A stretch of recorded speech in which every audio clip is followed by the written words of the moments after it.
Assalamu alaikum ve rahmetullahi ve berekatuh. Qadrdagi fidoyilar ekranning ko'rmanlari. Hammalaringga mushu vaqti va buningki vaqt xayrli bo'lsin. Men Abdulaziz Beshto'roq Istanbuldan, Londondan Kerem Zahir ustoz, Gollandiyadan Ahmedjon Fidoyi qarindishimiz uchaylar birlikda sunayotgan Qur'ondan nazar programmasining 66-soniga xush keldinglar. O'tgan soat 65. dersdə biz Qur'an məlum zamanga xasmı degan temini çöhrələb söhbət qıldıq. Yəni bugünkisi Qur'an məlum makanga xasmı degan temada bo'ladi. Bu temada nima mazmunlar bor? Qisqacha tanishib o'taylik. Qur'on bilan bo'lgan aloqamizni murakkablashirish, favqulodda muqaddaslashtirish, taslashtirish, qiyinlashtirish uchun qilmag'inimiz qomida. Neticede din savdogarlariga muhtoj holga tushib qoldik. Allah'ın dinini to'g'ri va o'z peti tushunolmay, mohiyatni tashlab qo'yib, shaklga silib oldik. Allah'ın emrini o'rganmay, arıga qo'shib olgan mollamlarning emrini yoki olimlarning emrini Allah'ın emri hisoblashga majbur bo'lib qoldik. Şuna zaman ve makandaki akıl almaz aqide, itiqad, ibadetlerinin kulluğuna düşüp kaldık. Kur'an bilen makan ve o yerde yaşayan insanların münasebetleri zadı kandak. Mukaddesleştirilen makallar ve onundaki batıl düşüncelerine Kur'an ne depti? Anlap bakayla. Özümüzün vatanları özümüz için qanchalik ulug' ve onun başka yerler bilen bo'lgan farqichi. Nima uchun özümüzninkidan başkalarının ulug' bo'lib qoldi? Qatorliq savollar asosida Qur'onning ma'lum makon bilan bo'lgan munosabatini o'rganib chiqamiz. Ilgiriki ko'na tushunchalar bilan ahmoq qilinayotgan barliq vatandoshlarımızga alayda tavsiya qilamiz. Samimiyatlar bilan fidoilar ekrani Ahmedjon Fidoyi qarindishimizningki program haqidagi qisqacha yozmasi bor. Assalomu alaykum ustoz. Va alaykum assalom. Qanday avvallar yaxshi abdan tilma. Yaxshi Alloh shukr o'zlarcha Timatullah. Bizmi Xudoga shukr. Amonatni to'shib ketyapmiz.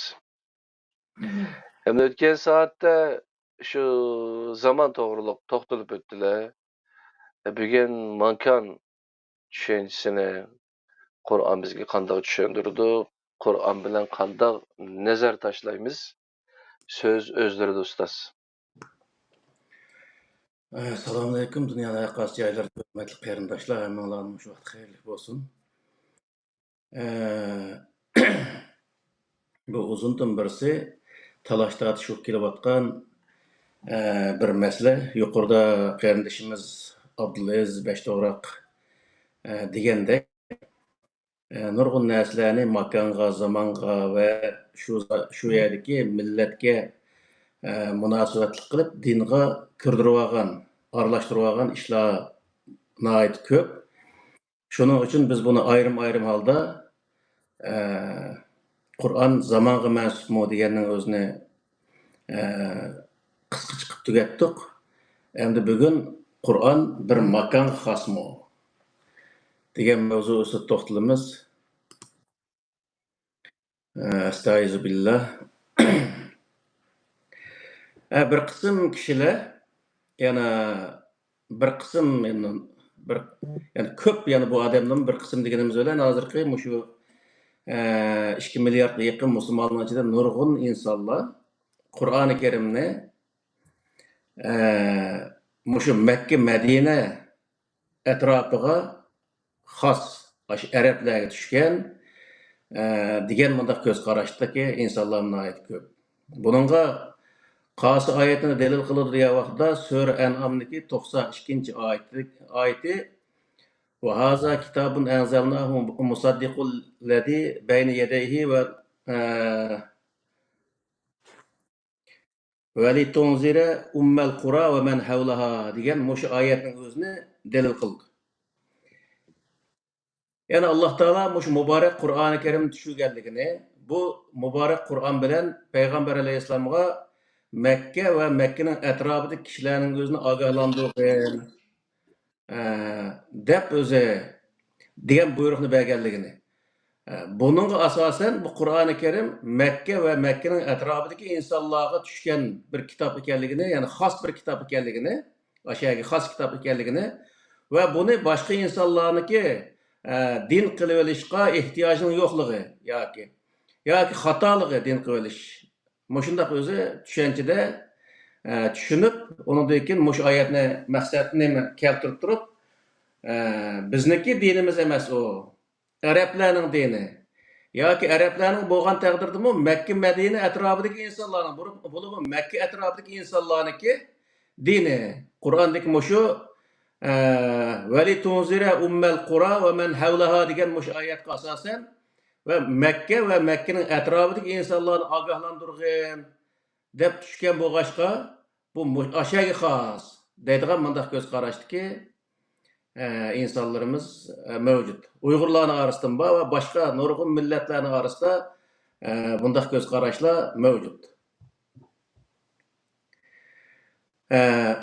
Endi shundaqmi bu Kur'an-ı Kerim rastla şu Mekke ve Mekke'nin etrafındaki insanlarını agahlandırış için düşken bu diye vaqtda bu Kur'an-ı Kerim birinci kademde Peygamber Aleyhisselam'a düşken, Peygamber Aleyhisselam Mekke'de doğulgan ve Allah Teala Kur'an-ı Kerim diyene la yukellifullahu nefsen illa vus'aha.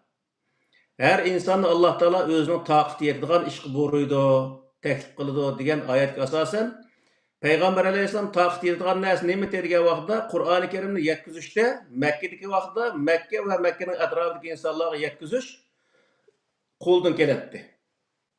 Onun için Peygamber Aleyhisselam'ın imkanı qarta Allah Teala bu öz ayetini bayan qildi. Bu ayetni tushirdi.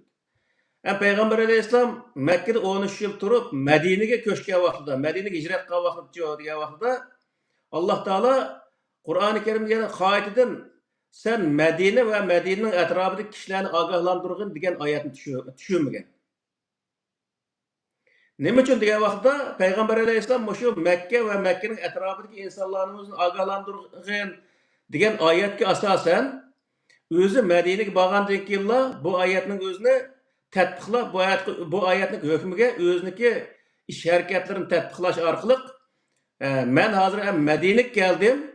Bu ayet bana Medine ve Medine'nin etrafındaki insanlarını agahlandırgın degan bo'ldi deb tushunish orqali vazifasini davom qilgan. Endi bu o'zi bununla asasen yani Peygamber Aleyhisselam'ın qaytadan ayet düşüp Medine ve Medine'nin etrafındaki insanlarını agahlandırgın demagan bo'lsa-mu Peygamber Aleyhisselam yani şu yerdeki işlerin devam qilganiga asoslangan vaqtda bu nimani bildirdi deganda her bir insan yoki her bir diniy sohadagi insonlar o'ziniki etrafındaki insanlarını agahlandırış ve özünün etrafındaki insanlarınki meselesini Kur'an-ı Kerim'de tatbiqlash orqali hal qilish lazımlığını bildirdi. Yani Peygamber Aleyhisselam mush ayetga asasen Medine ve Medine'deki etrafındaki insanlarını agahlandırgan ve şu Medine ve Medine etrafındaki insanlarınki meselesini Kur'an-ı Kerim'deki hükümleri tatbiqlash orqali o insanlarınki meselesini to'g'ri hal qilib insanlarga to'g'ri yo'l ko'rsatgan yani.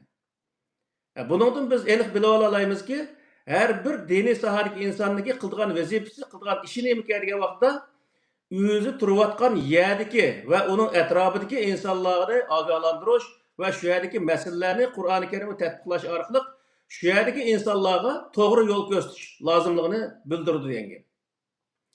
Bundan biz o'zi kesimlik bilan o'zi hukm chiqara olamizki, yani Makka ya nima Saudiya yoki Misrda turayotgan yoki bo'lmaydi Turkiyada yo Pokistonda turayotgan bir o'z diniy olimniki Yevropada turayotgan bir insonlarniki ishlariga hukm chiqarishdagi xatoligini o'zini bildirdi.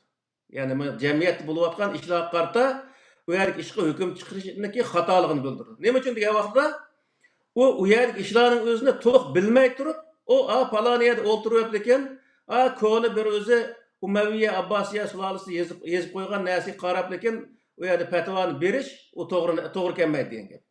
Ya'ni sen u yerda yashashing kerak, u yerda amaliy ahvolni bilishing kerak.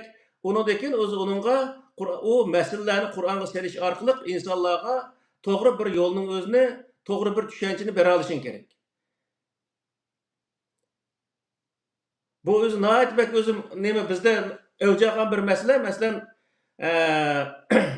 2005-10 yillarning o'zida shu Norvegiyada biz yashayotgan vaqtda Norvegiyada o'yelish to'lqini qo'zg'algan vaqtda Makka, ya'ni hozirgi o'zi Saudiya Arabiston turayotgan yoki nimada Istanbul turayotgan Turkiyada yoki Pokiston turayotgan mo'lning o'zi hech nimani bilmay o'tirib lekin ashadagi o'zi Norvegiyadagi bolalarga fatvo chiqarib, anda qilsang bo'ladi, manda qilsang bo'lmaydi degandek fatvoni chiqargan bunday ishlar bo'lgan.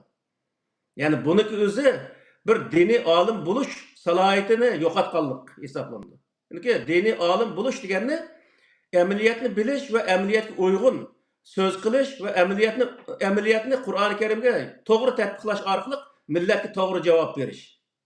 Buni o'zi ichiga oladi. Ya'ni ko'zini yumib lekin u 1000 yil burun 1400 yil burun yezilib qolgan narsaning o'zini akib lekin hozirgi zamonga, hozirgi o'xshamaydigan bir makonga tatbiqlashniki nihoyat xatoligini bildirdi yani.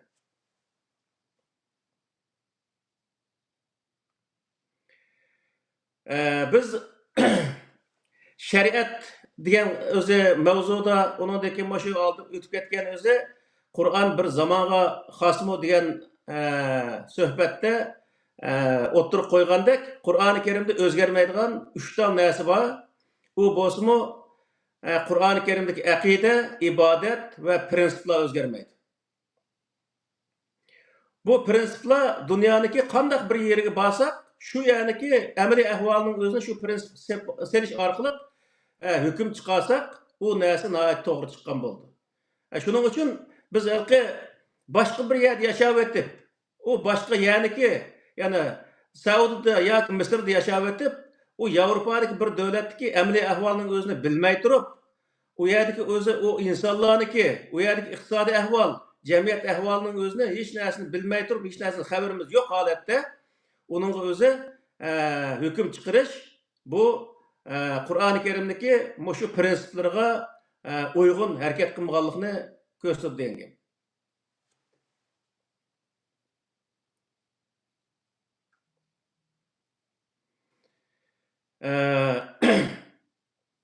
Prinsip yuqorida deganga o'xshash aqida bilan ibodat hech bir zaman o'zgarmaydi, prinsip o'zgarmaydi, ammo prinsipning o'ziga her joydagi amaliy ahvolni tatbiqlagan vaqtda o'xshamaydigan holatdagi bir hukm o'tirg'a chiqadi. Misol, kambag'al bir davlatdagi iqtisodiy ahvolning o'zini Qur'oni Karimdagi ehtiyoj qarta o'zi boj yig'ish, ya'ni boj qonunining o'zini ehtiyoj qarta tuzish degan nimasiga asosan kambag'al bir davlatda yashaydigan insonlarga chiqargan boj qonuni boy bir davlatda yashaydigan insonlarga chiqargan qonun bilan o'xshamaydi misol. Xuddi shunga o'xshash kambag'al davlatda oldigan uy, masalan, asosan bu Yevropadagi problema uy masalasi. Uy olsak bo'ladi bo'lmam deydi. Undan keyin o Saudiyada u yerda turgan insonlar hech narsani bilmay o'tirib, uni qilsang andaq bo'ldi, mandaq bo'ldi deb fatvo chiqargan ishlar borda. Şu bu farqliq yerga farqliq holatda Qur'oni Karimdagi shu prinsiplarga serish orqali farqliq bir hukmni chiqarish bu Qur'oni Karimni shu har yerga muvofiq holatda yetkazganlik va har yerdagi o'zi demining o'zini masalalarni Qur'oni Karimga to'g'ri serish orqali to'g'ri o'zi hukm chiqarganlikni ko'rsatgan.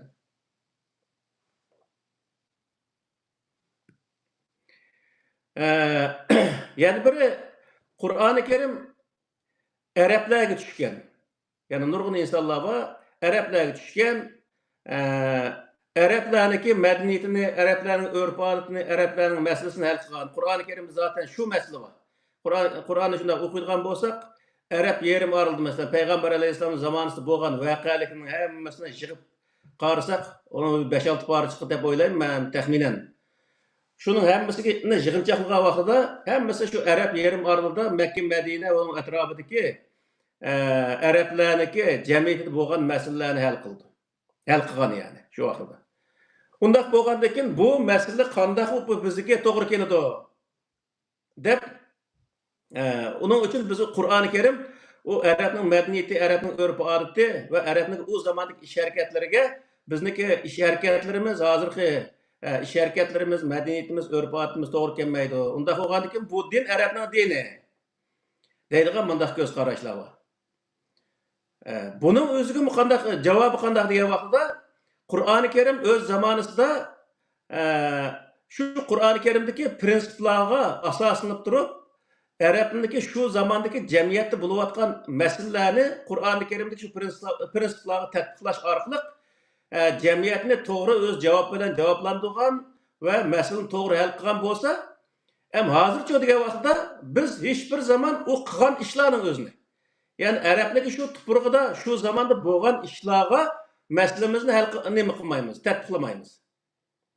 U hali qanday qilamiz degan vaqtda masalamizni Qur'oni Karimdagi shu prinsiplarga tatbiqlaymiz. Ya'ni bizda eng avjagan masala nima?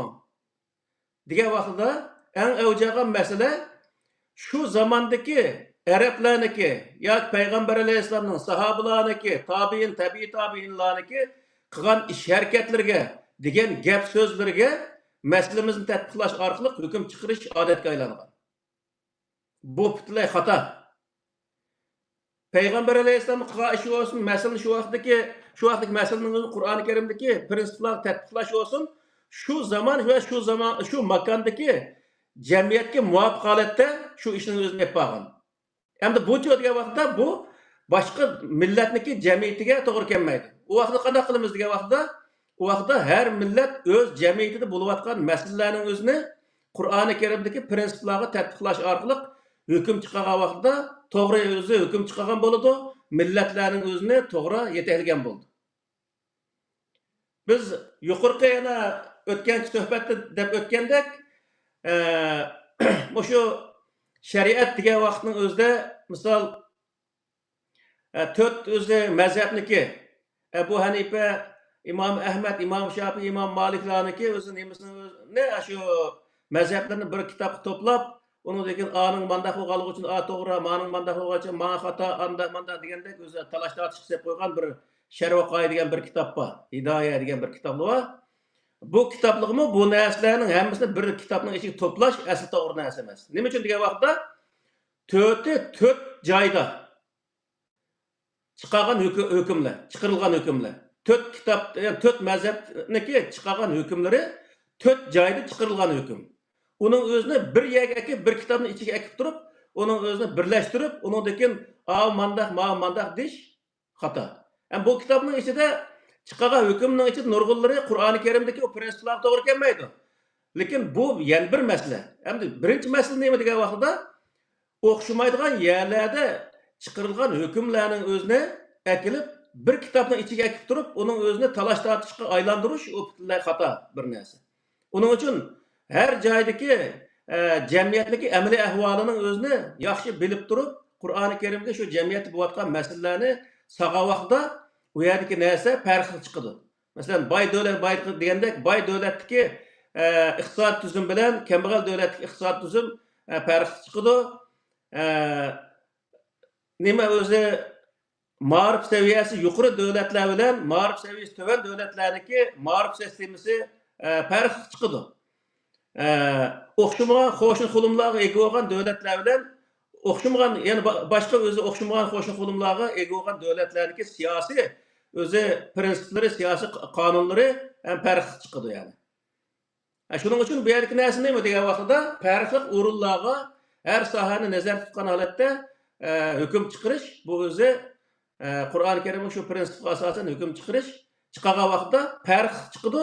O farqli chiqqan narsaning o'zini Özünük misalda Afganistan yoki Somaliyadan chiqqan bir hukumatning o'zini akilib, men amma nimadaki Londonga akib turib, Londondagi iqtisodiy ahvolga qarata bu mandaq bo'lish kerak desem bu to'g'ri bo'lmaydi. Shuning uchun bu yerki narsa nima degan vaqtda har joydagi iqtisodiy, ijtimoiy, siyosiy va har sohadagi ishlarni nazarda tutgan holatda Qur'oni Karimdagi shu masal nima prinsiplarni tatbiq qilgan vaqtida uning to'g'ri bir yakun chiqadi degan gap. Shuning uchun bu yer nima degan vaqtda biz burun deb o'tgandek payg'ambar alayhissalom burungi payg'ambarlar qilib o'tgan ishlarga ergashmasdan o'zi Qur'oni Karimdagi prinsiplarga o'zi yashayotgan jamiyatdagi masalalarni tatbiqlash orqali millatni to'g'ri yetaklab manganga o'xshash hozirgi olimlar degan vaqtda hozirgi olimlar payg'ambar alayhissalom va payg'ambar alayhissalom sahobalari qilgan ishning o'ziga hozirgi jamiyatdagi masalalarni tatbiqlamasdan Qur'oni Karimdagi prinsiplarga hozirgi masalani, hozirgi jamiyat bo'layotgan masalalarni tatbiqlash orqali hukm chiqargan vaqtida payg'ambarning o'zini o'ziga usva, ya'ni o'zi o'rnak qilgan bo'ladi. Payg'ambarlar hammasi Allohning kitobiga esilgan va Allohning kitobidagi prinsiplarni asos qilish orqali masalani hal qilgan bo'lsa, keyingi olimlar degan vaqtda dal ashunga o'xshash Qur'oni Karimdagi prinsiplarni asos qilib o'z jamiyatidagi masalalarni to'g'ri hal qilgan vaqtda payg'ambarlarni o'ziga ulgu qilgan bo'ladi yani. Shuning uchun bu sunnatga eslimiz degan odamning o'zi agar payg'ambarning qilgan ishiga ergishimiz degan bo'lsa desa, payg'ambarning qilgan ishi nima? Degan vaqtda payg'ambar zamondagi masalalarning o'zini Qur'oni Karimdagi prinsiplarga selish orqali to'g'ri hal qilgan. Mana shu prinsipga asosan har bir o'zi diniy olim o'z jamiyatidagi, o'z yashayotgan o'z jamiyatdagi o'z yashayotgan zamondagi masalalarning o'zini Qur'oni Karimga to'g'ri Qur'oni Karimdagi nima prinsiplarga to'g'ri selish orqali masalani to'g'ri hal qilgan vaqtida payg'ambarniki o'zi payg'ambar etmangan yo'l bo'yicha etmangan bo'ladi degan gap. O payg'ambar qilgan ishni qilish o sunnat emas. Payg'ambar etmangan qoida bo'yicha ish qilish bu sunnat degan gap. Alloh ko'rsatgan yo'l shu yani. Allohniki Sunnatulloh degan o'z Qur'oni Karimdagi oyatniki maqsadi mana shu.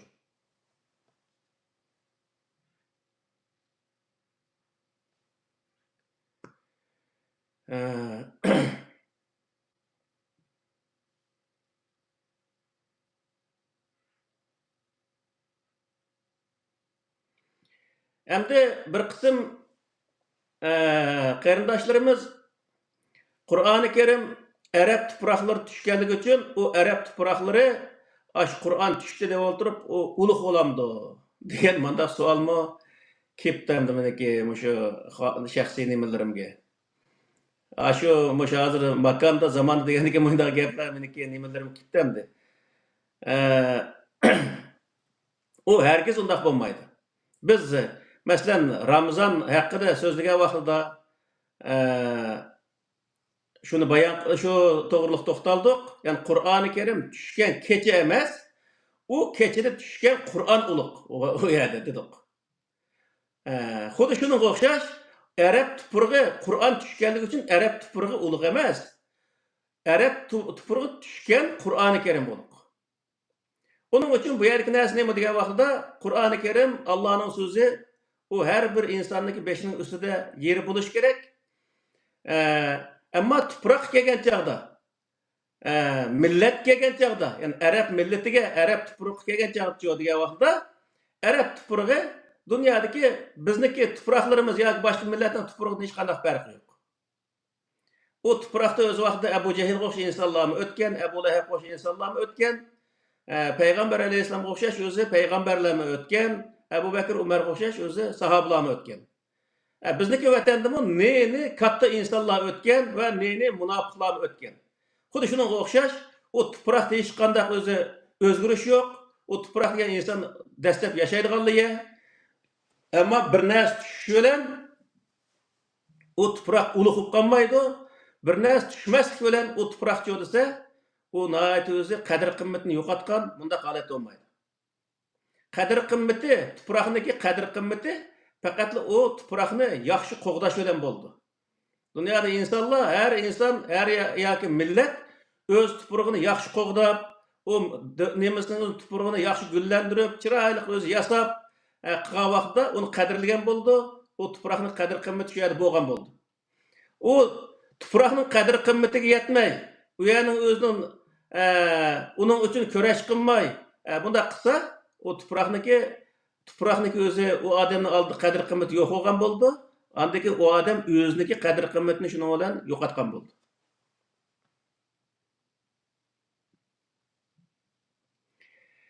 Yana Arab tuprog'ida elib berilgan siyosiy, iqtisodiy va jamiyat tuzumlari shu jo'g'rafiyaga muvofiq elib berilgan ekan. Ham shu o'zi siyosiy, iqtisodiy va jamiyat tuzumlarining o'zi qiyomat qoyim bo'lishlik butun insonlarga o'rnak bo'lamdi. Örnek bo'la olamdi yoki degandek o'zi yoki o'rnak bo'lishi lozimmi degandek shunday o'zi savollarni qilibdi. Buning o'zigimi bergan javob nima degan vaqtda boy deganga o'xshash Arab tuprog'ida shu zamondagi jamiyat va atrofidagi ahvolga asosan elib berilgan siyosat shu zamonga xos, shu zamondagi elib berilgan jamiyat tuzumi shu zamonga xos va shu zamonda elib berilgan iqtisod tuzum shu zamonga xos. Shu zaman va shu makonga xos, ya'ni shu makondagi insonlarga xos bir elib berilgan ishlar. Ammo u hech bir zaman undan keyingi 50 yil, 100 yil keyingi insonlarga yoki boshqa jo'grafiyadagi insonlarga u o'zi tuzum to'g'ri kelmaydi. O tuzumga bo'ysunish yoki o tuzumni aynan etmayish aslo mumkin emas. Misol, hozir o'zini Yamanbek sunnatchi tutib, payg'ambarniki o'zi oqisiga mahkam eslib olgan, peshiga ching eslib pashizodi, ayndaq qildik deyotgan insonlarmi payg'ambar alayhissalomniki shu zamonda qilayotgan siyosati, shu zamondagi tuzgan iqtisod tuzilmasi va shu zamondagi o'zi jamiyat tuzilmasini o'zini o'tirib qo'yolmaslik va uni ijro qilolmaslik. Demakki nima degan vaqtda uniki vaqti o'tib ketgan, o'sha jamiyatga to'g'ri keladigan, shu 1400 yil burungi jamiyatga to'g'ri keladigan bunday tuzumlar bu. Ammo buning o'zini keyingi zamonga so'rab yurish bu bir o'zi jinoyat hisoblanadi. Bu nima uchun degan vaqtda xuddi payg'ambar alayhissalom burungi payg'ambarlarning qilgan ishlarini, shu payg'ambarlarniki tuzgan tuzumlarining o'ziga o'rnak qilmaganga o'xshash, bizmi uning o'zini payg'ambarning zamonisidagi jamiyat tuzumi, siyosiy tuzum yoki iqtisod tuzumining o'zini o'zimizga o'rnak qilmasligimiz lozim. Qilishimiz o'zi xato. Nima uchun degan vaqtda agar payg'ambar alayhissalom hozirgi zamonda bo'lsa, shu 1400 yil burun epmangan shu siyosiy, iqtisodiy jamiyat tuzumlarining o'zini shu paytda yana hozirmi shuni qilamiz demasdan hozirgi zamonga, hozirgi makonga loyiq holatda iqtisodiy va siyosiy, iqtisodiy va jamiyat tuzumlarini tuzib chiqqan bo'ladi. Shuning uchun biz payg'ambarni o'zimizga ulgu qilamiz degan bo'lsak, qanday qildik ekanmiz degan vaqtda shu payg'ambar 1400 yil burun o'zining shu jamiyatiga, shu makonga, shu zamonga loyiq holatda tuzgan bir tuzum tuzgan bo'lsa, bizmi hozirgi zamonga loyiq tuzum tuzishimiz payg'ambar tutgan yo'lniki, ya'ni Alloh taolo qo'ygan, o'tirib qo'ygan yo'lniki naq o'zini biz tutib olgan bo'lamiz degan gap.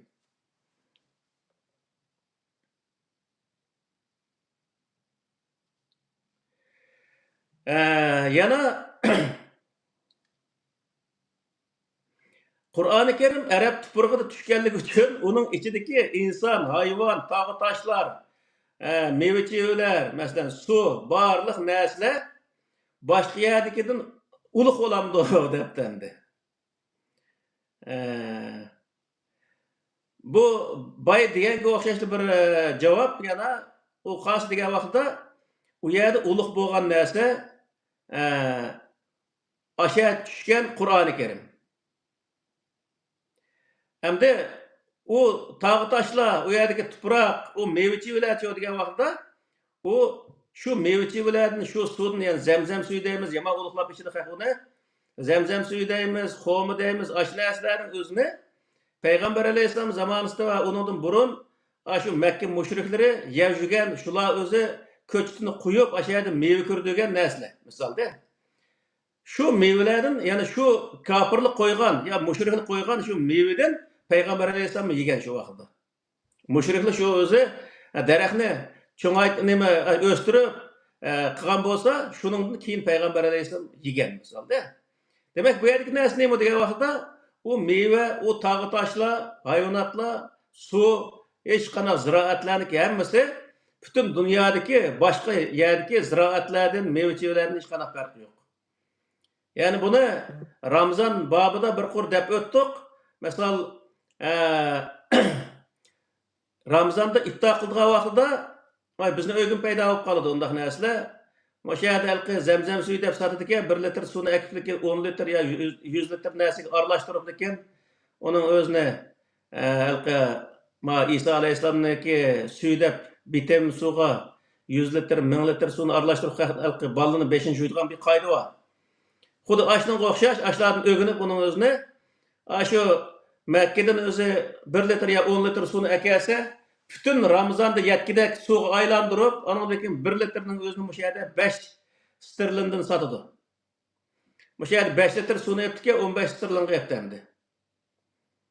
Qarsa because bir bank paydo bo'lib, nima desam, zamzam suvi deydi. Ödükünün sel sup mecazi var. Demek bu yerlik nas nima degan vaqtida u xom bilan zamzam suvi bilan iftor qilish bilan mush o'zimizniki turayotgan yerda qanday meva bo'lsa shunday meva bilan iftor qilishning hech qanday farqi yo'q. Hattoki shu zamzam suvi bilan shu xomini ulug'lashning o'zi jinoyat yani. Agar biz ashni ulug'lab, bu ulug' bir meva, ma ulug' bir suv, ma boshqa suvga nisbatan deb o mevalar bilan suvning o'rtasida farq paydo qilib, insonlarning orasida uni cho'qinish hosil qilib qilsak, u vaqtda biz jinoyatchi bo'lamiz yani. Yani o'zimiz cho'qinsak ham jinoyatchi bo'lamiz. Bu degan alohida suv deb uning o'zini o'rtirib ichish kerak deydi ba'zanlar o'ltirib ichish kerak deydi, ba'zanlar takbir aytib turib ichish kerak deydi, ish qilib ming yangi fatvosi bor endi. Shunda qilish orqali bu yerda biz bilib bilmay turib o'zi bir jinoyatga kirib qolamiz. Uning uchun bu yerda hech qanday hayvon, hech qanday o'z tog'i tosh yoki hech qanday meva-cheva ziroatlar boshqa yerdagi ziroat, tog'i toshlar, hayvonlardan hech qanday farqi yo'q. Hammasini Alloh taolo yaratgan.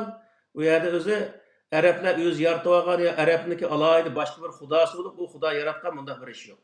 Yani hammani bir Alloh yaratgan. Uning uchun biz bütün dunyodagi tuproqni, yani bütün tuproqning o'zini dunyodagi tuproqning hammasini meyvelerni, hayvonlarni ve ziraatlarni, suvlarni, hamma narsaning o'zini Allohning yaratganligi ve Allah yaratgan narsaning hammasi Allohning oldida o'xshash ekanligi, u hech qaysiniki birsidan o'zi farqliq, yani alohida bir narsa emas ekanligini bilishimiz lozim.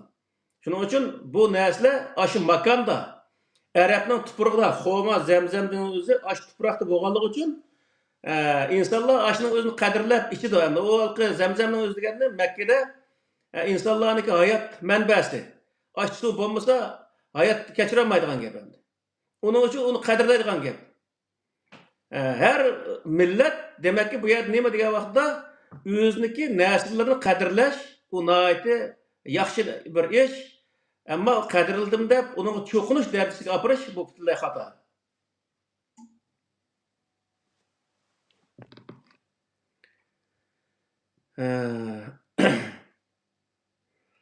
Yana Qur'oni Karim Arab yerim oralidagi bir qism narsalarni tilga olib, misol xomga o'xshash, anjirga o'xshash, misol üzümga o'xshash, shunday bir qism narsalarni, mevalarni to'rtaga o'xshash bunday narsalarning o'zini misolga olgan nima shunda tilga olgan yerlari bor, ham shuni qasam qilgan yerlari bor. Bu qasam qilish qargan vaqtda bu narsani yana alohida bilishga bo'lamdi degandek bir savol ekan. Bu yana burungi berilgan javobga o'xshashlar. Mayli Alloh taolo uni qasam qilsin, uning hech qanday boshqa mevalar bilan hech qanday farqi yo'q. Endi bu yerda Qur'oni Karimda yana shu arablarga birinchi payg'ambar alayhisalom tushgan bo'lgan payg'ambar alayhisalom u yerda insonlarga dinni tushuntirish, Allohning qudratini tushuntirishga to'g'ri kelgan bo'lg'achqa u yerdagi o'zi mevalarni, tog'i toshlarni o'zi misol qilib, ko'rdingmi men mushut quruq shaxtdan Alloh taolo mevani chiqarib beradi. Ashunda qudratli zotning o'ziga biz iymon etmay, nimaga iymon etganmiz? Sizniki bu iloh deyotganlaringni qo'ldan nima keladi deganga o'xshash mundaq o'zi misallarni keltirish orqali insonlarga Allohning qudratini tushuntirib, Allohning bor va birligining o'ziga e'tirof qilishga dalil keltirgan. Buning o'zi endi bizga kelgancha degan vaqtda biz alohida o'zi Makka Madinaning xo'milarni akilib, bu yerga akib turib, mana mush xo'mini Alloh yaratgan deb o'tirib, haq tushuntirishga hech qanday hojat yo'q. Ya'ni men mush Angliyada bo'lgandan keyin Angliyada o'sadigan bir mevaning o'zini ko'rsatib turib, ko'rdingmi, ma daraxtniki o'zini, ma yog'ochning o'zini Alloh taolo ma mevani chiqarib beryapti. Demakki Alloh taolo mushunda qudratli bir zot, uning uchun biz mush Allohga ishinyapmiz deb uni dalil qilishim o'zi nihoyat to'g'ri bir dalil qilganlik bo'ldi. Chunki men alohida arab tuprog'idagi bir narsani, arabning tog' toshlarini, arabning meva-chevali, arabning suvlari yoki bo'lmaydi, arabning ziroat hayvonlarining o'zini misol keltirishimga hech qanday hojat yo'q. Bu nimani bildirdi degan vaqtda Payg'ambar alayhissalom atrofidagi, ya'ni o'zi ko'rayotgan, o'zi dalil qilim desa, mana ma'nosi deblekin shafqati shuni akidlekin dalil qila oladigan bundaq bir narsani ko'rsatyapti. Bu bizga nimani o'zi tushuntirib berdi degan vaqtda bizmi atrofimizda o'sayotgan daraxtlarning o'zini misol keltirish orqali insonlarni qoyil qilish lozimligini ko'rsatdi degan. Mesela Qur'onda vattini va zaytun va turi sinin va hazal baladil amin degandek shunday o'zi oyatlar bor. Buning o'zi mushu mevalar, mush tog'lar, mush shaharlarning o'zi alohida ulug'mi degan bir savol.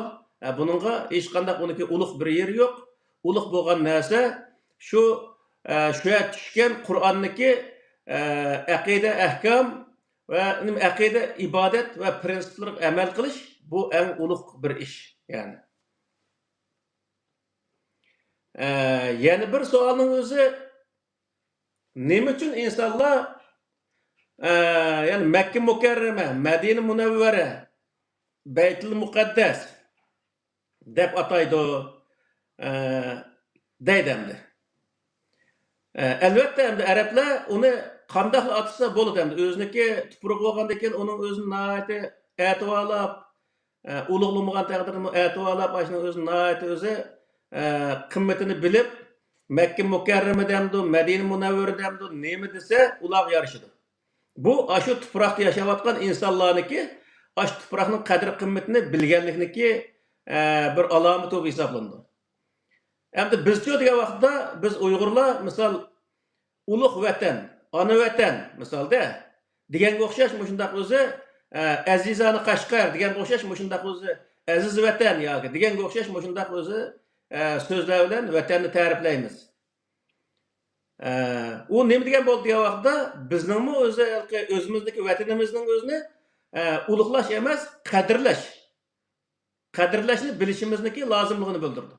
Yani bu ulug'lab o'zimizniki yani ilohiyat ulug'iyat darajasiga chiqarib olmasdan buni nihoyatda o'zimizga kerak bo'lgan narsa, unda bo'lganda uni qadr qimmatiga yetishimiz lozim. Uning uchun uning o'zini ulug' vatan, aziz vatan yoki ona vatan deb vatanni onaga o'xshash bunday ishlarni qilish bu o'zi bir jinoyat hisoblanmaydi. Hattoki har millat o'z vatanining qadr qimmatiga yetish va o'z vatanini yaxshi gullantirish ve öz vatani uchun kurash qilish bu o'zi nihoyatda ulug' bir ish. Shuning uchun o'zi vatan uchun jonni beriladi. Ham nurg'un insonlar bor bizning aramizda jihad qilsak o'zi nima qiladi? Alloh taolo rozi bo'ladi. Vatan uchun jihad qilsak Alloh taolo rozi bo'ldi, kurash qilsak ya'ni Allah rozi bo'ldi. Allah roziligi uchun bu ishni qilamiz, savob olish uchun bu ishni qilamiz degan bunday gaplar bor-da. Albatta, agar shu ishni qilsak Alloh taolo savob beradi. Agar bermagan taqdirda bizniki qilishimiz zarur bir ish. Nima uchun degan vaqtda u Allohga kerak emas, u vatan. Bizning o'zimiz kerak. Uning uchun vatan uchun kurash qilish u bir iymoni va bu qolganligi uchun kurash qiladigan ish emas. Hozir masalan iymoni va odamning hammasi vatan uchun kurash qiladigan vaqt qochib ketyapti. Masalan Suriyani misolga olsak, shunda o'tirdi bir nima parakanchilik chiqdi. Milyonlagan insonlar, yani necha milyon, hatta 10-15 milyonlik ipo bu yerda shundaq insonlarning taraf-taraf qochib ketganligi. Ama bu Birinchi dunyo, ikkinchi dunyo urushi deki özü nemi tarihini okusak Avrupa'daki. Hiçbir insanlar taraf kaç ketmey, vatanı üçün köreş qilib ölüp ketishgandi. Hech qanday dahi, yani şu vaqtdagi rahbar yoki davlatning prezidenti kaçıp ketmey, hatta Gitlerim kaçıp ketmey, aşı özünün tuprug'ida özünü o'ltirib olaylik. Yani bu nima degan bo'ldi degan vaqtda vatanni suyish bir iymoni bor odamga mansub narsa emas. Bizdan hattoki iymoni yo'q insonlar bak so'ydiganligi hozir isbotlanib. Chunki vatanning qadrini bilgan odam so'ya oladi. Bilgan odam uning uchun kurash qila oladi. Bilgan odam uning o'zini qadrlay oladi. Şuna bu g'arb davlatlarida kichkina alqandak ushaq davlatlarga aylanib ketgan. Ular hammasi o'zining davlatlarini shunday chiroyli yasab, bir tal yerini o'zini beka qo'ymay shunday o'zi hamma yerini foydalanib, hattoki ba'zi yerdan foydalanmagan taqdirda huzur, ya'ni ma'naviy jihatdan foydalanadigan yer qilib, shunday nihoyatda yaxshi foydalanish bo'lgan. Bizlarda unday ishlar bo'lmagandan keyin vatanning qadriga u daraja yetmagan. Bizniki o'zi vatanning o'zini qutqizimiz deb o'tirib chiqqan insonlarimizmi vaqt kelgancha vatanni tashlab qochib ketgan. Bizmi qochib ketdik odatda, bizga o'rgatgan degan shuning o'zini. Aslida shular o'rgatmay, jondan o'la ashada o'zi nima qilib, o'zi kurash qilib qilgan bo'lsa edi, u vaqtda bizmi balkim qochib ketmay, balki o'ldigan ashada o'lgan bo'lardik. Shuning uchun bu yerda narsa nima degan vaqtda vatanni qadrlash, vatanni har xil o'zi yaxshi nom bilan atash, u hech qanday bir gunoh emas. Hamda u vatanni qadrlaganlik bu hisoblanadi. Ammo qadrildim deb vatan uchun o'zi ikki kuplet she'r aytib qo'yish yoki vatanim deb qo'yish yoki vatan uchun duo qilib qo'yish yoki vatan uchun 2 rakat namoz o'qib qo'yish yoki vatanda o'layotganlar uchun jinoza namozi o'qib qo'yishning o'zi vatan uchun kurash qilganlik emas. U quruq gap faqatla. U ish deganda amaliyoti bo'lgan narsa. Quruq gapni qilib, shu quruq gapniki yüzde birini bo'lsa-mu qilsa, u vaqtda kichkina o'zi ish qilgan bo'ldi. Davomli quruq gap qilib, bu yerda o'zi bevos she'r aytib qo'yib, bevos naqsh aytib qo'yib, bevos o'zi uning uchun duo qilib qo'yib, buning o'zi vatan ozod bo'lmaydi. U vatanni qadrlaganlik, vatanni qadriga yetganlik hisoblanmaydi. Shuning uchun bu yerdagi narsa nima degan vaqtda makon deganning o'zi bu nihoyat muhim bir narsa. Bir insonlarga, bir millatniki turadigan, erkin yaşaydigan bir makoni bo'lmasa, u millat hammani yo'qtidi. Ya'ni bir vatan deganning o'zi u millatniki borligi. Madaniyati, urf-odati, tili, yezig'i, ish qilib shu millat kerak bo'lgan narsaning hammasi shu vatanda bo'ladi. U vatan tuprog'ining o'zini, vatanning territoriyasini yaxshi qo'g'digan vaqtda o'ziniki borligini qo'g'daydigan gap.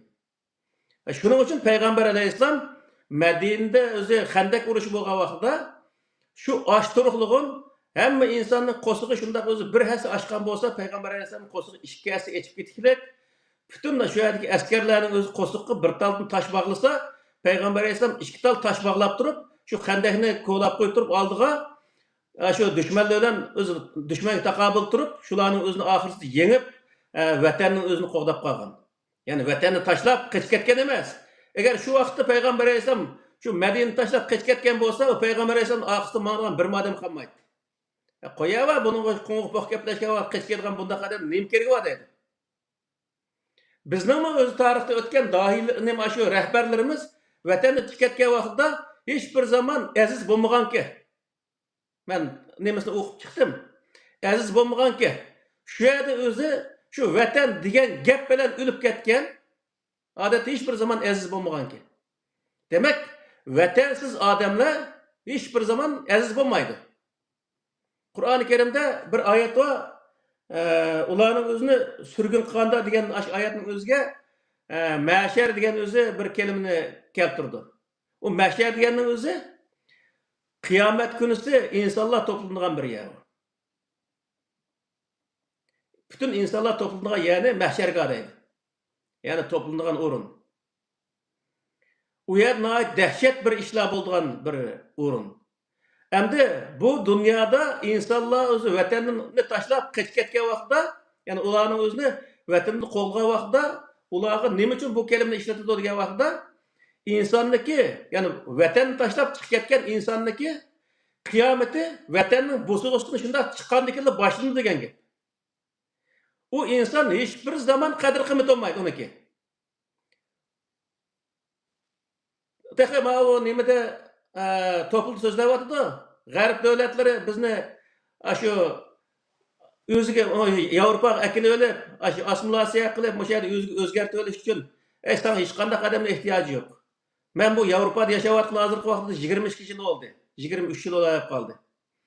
Bir Yevropalik kelib, va sizlar o'sha chet elliklar o'sha bizga kerakdinglar. Uning uchun sizlar keldinglar, xo'sh keldinglar mayaga degan bir Yevropalikni ko'rmadim men. Mandaqaroq millatchilik kelib qolsa, qapoqning eng yomoni bilan qaraydi odamga. Men birinchi qatim ishga kirgan vaqtda bir iskilotda ishladim 3 yil. Iskilotda ishlagan vaqtda bir odam qachon kelding bu yerga degandan keyin men paloni vaqtda keldim desam, qachon ketsa degan menga. Hattoki bu ishning o'zi payg'ambar alayhisalom beshiqqa kelgan, payg'ambar alayhisalom Makkadan Madinaga hijrat qilib kelgan vaqtda Madinadagi bir qism insonlar Ubay ibn Sulul degan inson bilan o'zi shuniki atrofidagi insonlar bu yerning egisi bu kelginlarning o'zini chiqarib atadi degan. Payg'ambar alayhisalom shu deb kelgan shu vaqtning o'zida.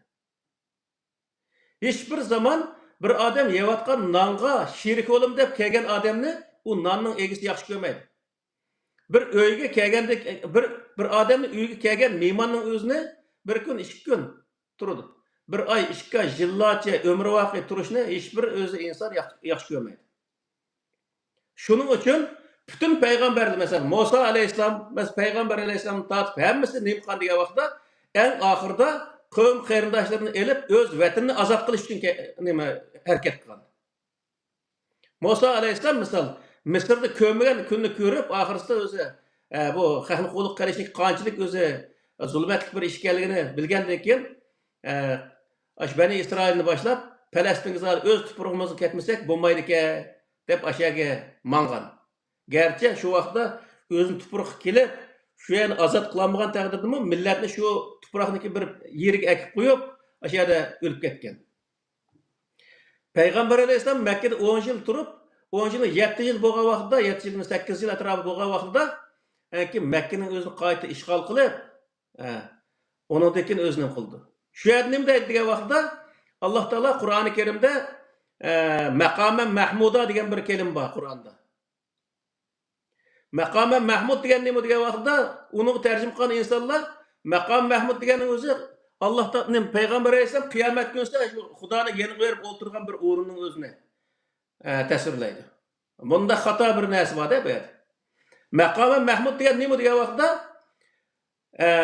qadr qimmati bo'ldigan bir o'rin degan gap endi. Payg'ambar alayhisalom qachon qadr qimmati bo'lgan degan vaqtda gapi zot o'tadigan ashunday holat qachon bo'lgan degan vaqtda Payg'ambar alayhisalom Makkani ishg'ol qilgandan keyin, undan keyin butun arablar orasida gap o'tadigan bo'lgan. Payg'ambar alayhisalom maqama Mahmud degan o'zi o'zi hamma odam va Muhammadning o'zi ashani aytdimi? U endi hammamizni zodi buni degan jugimizni tikidi ekan. Diqqat qilmasak, qanday qilamiz endi deb hammamiz tarosimga tushib, bir-birlab o'z bayat qilish kelishlik sabablar hammasini bo'ldi degan vaqtda Payg'ambar alayhisalom shu eng kuchli bo'lgan Makkaning o'zini ishg'ol qilgandan keyin bütün etraftaki Araplarning hammasi taslim bo'lib kelgan.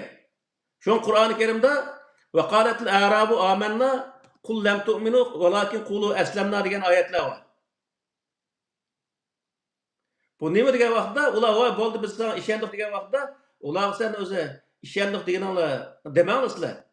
Taslim bo'ldik deb Qur'onda ashuni o'zini bayon qilgan. Nima uchun?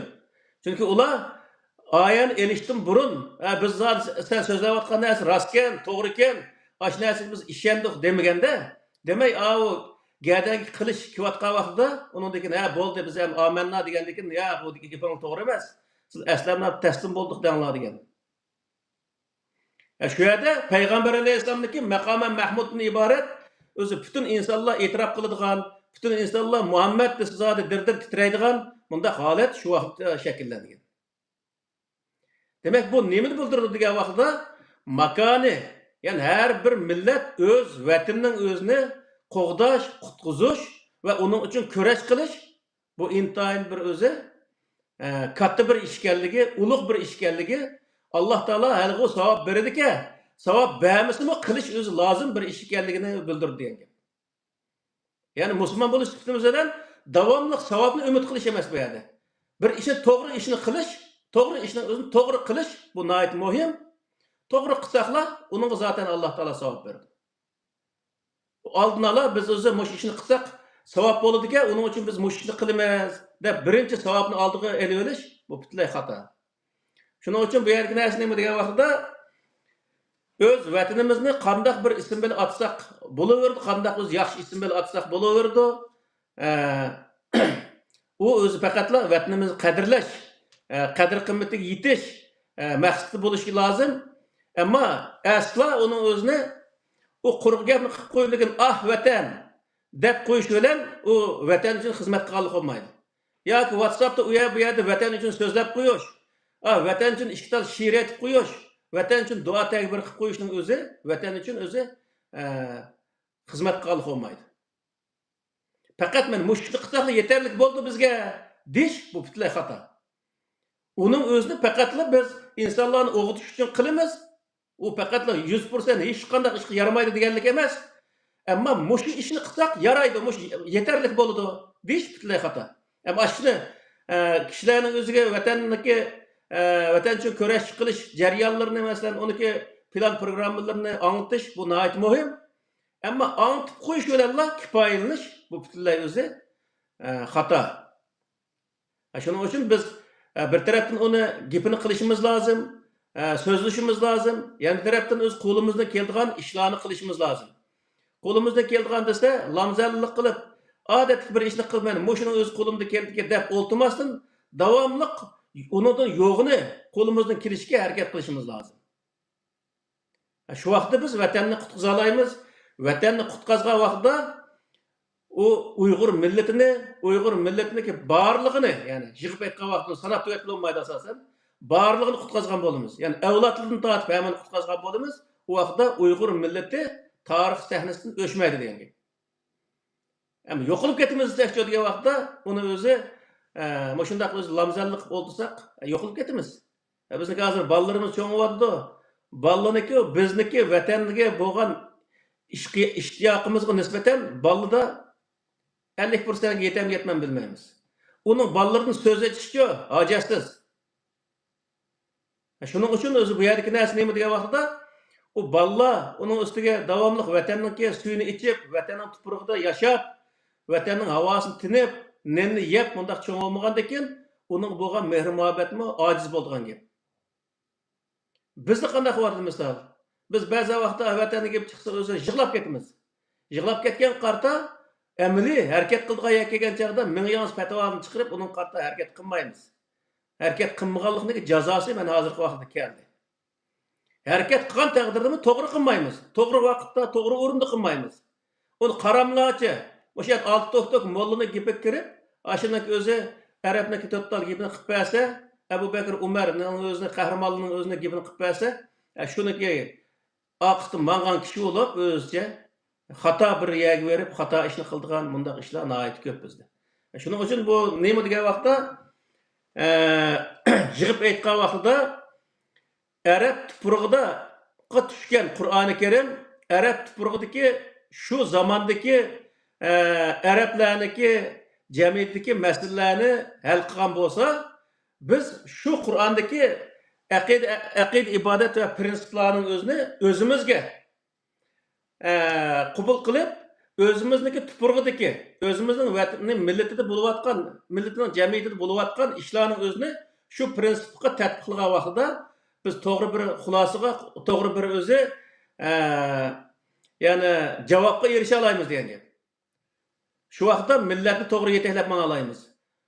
Biz asla o'zi u payg'ambar alayhisalom zamonida qilingan ish bo'lsin, qilindi deb o'z payg'ambar alayhisalom chaplangan o'zi hikoyalar bo'lsin, yoki Umayya Abbosiya sulolasi zamonida yozilgan fiqh kitoblar bo'lsin, bu kitoblarning o'zi shariat deb tunish va uni vatanni hozirgi o'zi Uyg'ur jamiyatiga vatan ozod bo'lsa, vatanning o'ziga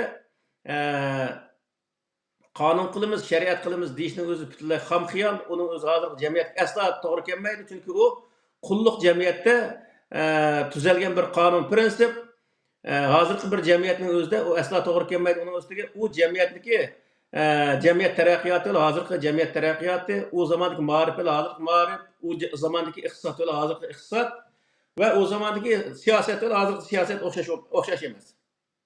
Bu bir masala. Ikkinchisi, Arab tupurg'i va uning atrofidagi ahvol qarta elib berilgan siyosat, iqtisod jamiyati bilan bizning vatan va uning atrofiga asosan elib berilgan siyosat, iqtisod jamiyat tuzumlari uning o'xshamaydigan bo'ladi. Chunki biz shu millatga eng foydali bo'lgan, vatanga eng o'zi to'g'ri kelgan, vatandagi jo'grafiyalik ahvolga eng to'g'ri kelgan holatdagi bir qonun, prinsip va siyosatni elib menish bizniki majburiyatimiz. Bunun o'zini Qur'oni Karimdagi ash prinsiplarga asosan elib mangsak, Qur'oni Karimga bo'ysungan bo'lamiz.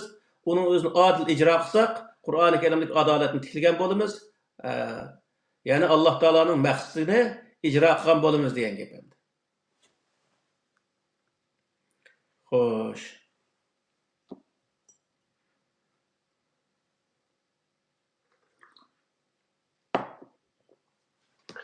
Allah razı olsun.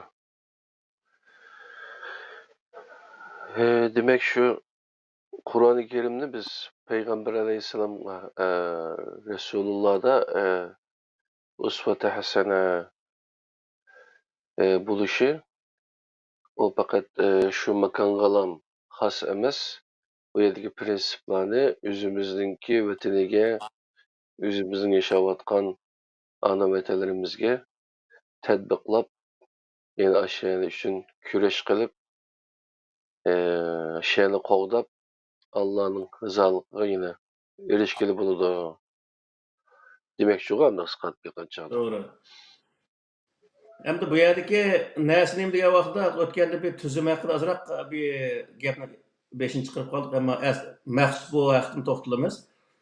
Qur'oni Karimdagi bu prinsiplar bir tuzum. Ya'ni onun misal hozirgi vaqt demokratik tuzum deymiz, sotsialist tuzum deymiz, kapitalist tuzum deymiz misalda. Laik tuzum deymiz, shunday bir tuzum holatdagi bir programma. Bunun özünü her millet qabul qilgan vaqtda o'ziniki jamiyati, o'ziniki o'rni qarta, o'zining amaliy ahvoli qarta, shu amaliy ahvolning o'zini shuni tatbiqlagan asosda foydalanib o'z jamiyatini qo'g'dash, adil boshqarish sistemasi qilib o'zi qo'llanish bu bekitilgan Qur'onda. Yani bu nima degan bo'ldi degan vaqtda biz vatan kelgan vaqtda u Arab tupuruqqa tatbiqlangan narsani akib tatbiqlamaymiz. Vatanning ishini Arab tupuruqdagi tatbiqlangan ish harakatlarga tatbiqlamaymiz. Bizning eng xato qilayotgan mollalarning eng xato qilayotgan yeri bu. Payg'ambarning qilgan ish harakatlari, sahobalarning qilgan ish harakatlariga tatbiqlamaymiz. Bu kallamizda eng aniq bo'lish lozim. Qur'oni Karimdagi prinsipni tatbiqlaymiz. Chunki har bir payg'ambar o'z zamoni va o'z makonidagi jamiyatda bo'layotgan ahvolning o'zini, masalalarning o'zini yani shu zamondagi kitobni, ilohiy kitobniki shu prinsipni tatbiqlash orqali masalani to'g'ri hal qilib, millatni to'g'ri yetaklab mangan bo'lsa, payg'ambar alayhissalomni qanday qilgan degan vaqtda o'ziniki zamoni va o'zining makonidagi masalalarning o'zini Qur'oni Karimdagi shu prinsiplarni tatbiqlash orqali masalani to'g'ri hal qilib mangan. Yani biz kelgan vaqtda degan vaqtda biz payg'ambar qilgan ishni tatbiqlamaymiz. Payg'ambar tatbiqlagan shu prinsipga o'zimizniki jamiyatdagi masalalarni tatbiqlash orqali masalani to'g'ri hal qilishimiz lozim. Ma Ahmad janniki davomli deydigan gapi bor. Barmoq qarmay, barmoq ko'rsatgan yerga qarash kerak deb. Ashunday qilishimiz lozim. Payg'ambar qilgan ish emas, payg'ambar tatbiqlagan prinsipga qarashimiz lozim. Bu yerda. Misal o'tgan degandek sosyalizm degan bu ideologiyaning o'zini Karl Marx yozibdi. Yazgandan keyin o odam o'zi o'lib ketgandan keyin u narsa o'tirib chiqib shundan o'zi nurg'un davlatlar uni qabul qildilar. Hamma davlat o'xshash qabul qildimi? O'xshash qabul qilmadi. Masalan, Yevropa birinchi sotsialist davlat bo'lgan davlat. Hammasi hozir yarim sotsialist shuning uchun. Sotsializm Yevropada boshlangan aslida. Hammasiga o'xshashmi degan vaqtda hozir Hollanda bilan Angliyaniki tuzumlarini seliştirip ko'rsak, nurg'un narsa o'xshamaydi. Masalan, Xitoylik sotsializm bilan Yevropaning sotsializmi o'xshamaydi. Xitoyning sotsializmi bilan Sovetning sotsializmi o'xshamaydi. U Xitoylik bilan Vyetnamlik o'xshamdi degan vaqtda o'xshamaydi. Nima uchun o'xshamaydi? Hammasi bir sotsializmga degan vaqtda hammasi sotsializmdan iborat bu tuzumni qabul qilgan bo'lsa-mu, u tuzumga o'zidagi jamiyatdagi ishlarni tatbiqlash orqali masalani o'z jamiyatdagi masalani hal qilish obyekt qilgan. Uning uchun biz qanday qilishimiz kerak degan vaqtda u Arab masalan payg'ambar alayhisalom o'z zamonida uyan qildi. Undan keyin o'zi xalifalar qildi. Undan keyin o'zi sulolalar, Abbosiya, Umayya sulolasi u yerdagi ishlarni qildi. Shuni tatbiqlash orqali ba'zilarini zot tatbiq qilmay o'ziniki hikoyasi tatbiqlash ishini ajib. Qilgan bo'lsa, biz degan vaqtda biz ularning ishiga tatbiqlash, ularning ishiga eslish tamoman xato bu. Payg'ambar alayhissalomniki zamonida 25 payg'ambarniki voqealigi qisqagina o'zi, qisqacha Qur'oni Karim zikr qilingan bo'lsa, uniki sahobalar haqida, o falon sahoba anda degan, piston sahoba manda degan, aniq qilgan degan to'g'riliq bir narsa yo'q. Az sondakilarda bo'lmasa yo'q asosan. Payg'ambar alayhissalom hech bir zaman payg'ambar aniq qildi, ma payg'ambar ma'ni qildi, uning sahobalari ma'ni qildi. Biz ash payg'ambar ashni qilganlik uchun biz ashni işimizni tatbiqlab manda qilishimiz lozim degan bir tal ya bormi? Yo'q. Mush 6 emas 9 kitobning hech birisida payg'ambar alayhisalom Musa alayhisalom anda qildi, tag'im talqon cho'lni bo'ston qildi. Hech qanday sohada Musa alayhisalom to'g'riliq bir rivoyat so'zlagan, uning sahobalar to'g'riliq rivoyat so'zlagan bundaq bir narsa yo'q. Nima uchun degan vaqtda butun payg'ambarlarning tutgan yo'li ilohiy kitoblardagi prinsiplarga o'zi yashayotgan jamiyatdagi masalalarni selish orqali millatni to'g'ri yetaklash. Bu Qur'oni Karimdagi prinsip bu. Ya'ni Qur'oni Karimdagi va fi Rasululloh uswatun hasana deganning o'zi mushu. Yani payg'ambar nima degan bo'lsa shuni de, payg'ambar nima qilgan bo'lsa shuni qil deganlik emas. Uni hozir qilayotgan odami yo'q zaten. Payg'ambar alayhisalom hojat qilgan yerlik berib hojat qilgan odami bormi? Misol. Payg'ambar alayhisalom kiygan kiyimni kiygan insonlar bormi? Payg'ambar alayhisalom o'zi mingan insonlar bormi? Urushda payg'ambar alayhisalom ko'targan qilich qalqonni ko'targan insonlar bormi? Yo'q. U vaqtda sen nima uchun yolg'on gap qilsin misol? Qilmaygan ishning o'zini nima uchun deysan hadi? U hech bir zaman uni qilish mumkin, lekin mumkinchilikni yaratgan vaqtda biz shu zaman qaytgan bo'lamiz. Faqatla. U kiyimni kiygan vaqtida, u payg'ambar alayhisalom mingan vaqtida ve payg'ambar alayhisalom urushga epmangan narsalarni urushda ko'targan qilich qalqonni ko'targan vaqtida biz shu 1400 yil burungi zamonga qaytgan bo'lamiz. Hozirgi zamonda masalan 100 ming odam ashunda qilich qalqonni ko'targan 100 ming odamning o'zi bir Pilotdan 4 tal pilotni tutgan 4 odamni oldiga kelsamiz tugaydi. Bundaq bir narsa endi. Demak, bu nimani o'ldirdisa, o'tgandagi degan nima demi? Her zamanda şu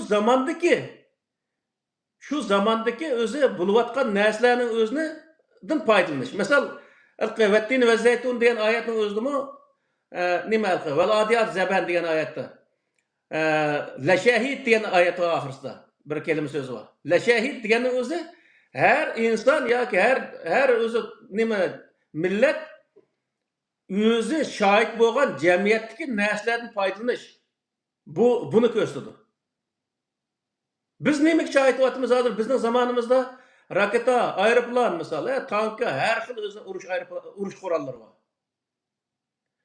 Demek Allah Teala bu yer nima desa, sen o'zing yashayotgan zamonda shu zamondagi mavjud narsalardan foydalanishing kerak, dushmanga shu zamondagi mavjud narsalar taqobil tura oladigan kuch-quvvatlar bilan hozirlashing kerak degan gap endi. Aiddu lakum mastata'tum min quwwa degan oyatning o'zi bu. Ama o yerde sen Peygamber Aleyhisselam'daki sünnetini tuttum deb o'tiribsa, o yerde qilich qalqonni ko'tarib qilich qalqon deganning o'zi nima kerak hozirgi vaqtda misol? Bu bir masala. İkincisi, Peygamber Aleyhisselam hozirgi zamonda bo'lsa, ya'ni shu 1400 yil burun qilich qalqonni ko'tarib yuradimi? Yoki hozirgi zamondagi eng ilg'or narsani qilishga harakat qilgan bo'ladimi? Bu masalalarni yaxshi tushunishimiz lozim. Biz buni davomli deb kelyapmiz. Uning uchun diniy sohadagi insonlar millatni bundan 1400 yil burungi zamonga targ'ib qilmasligi va shu zamondagi narsalarni o'rganishni targ'ib qilmasligi lozim. Uning uchun bu yerda qiyomatim Istanbulda bo'lgan o'xshaydi. Qur'on bilan o'zi hadisniki musobaqasi. Qaysi yengayotgan deb hadis yengayotganmi, Qur'onni deyman deb ba'zi vaqtda. Buningdek ahmoq, olim, o'lima deyotgan insonlarniki qilayotgan ishi.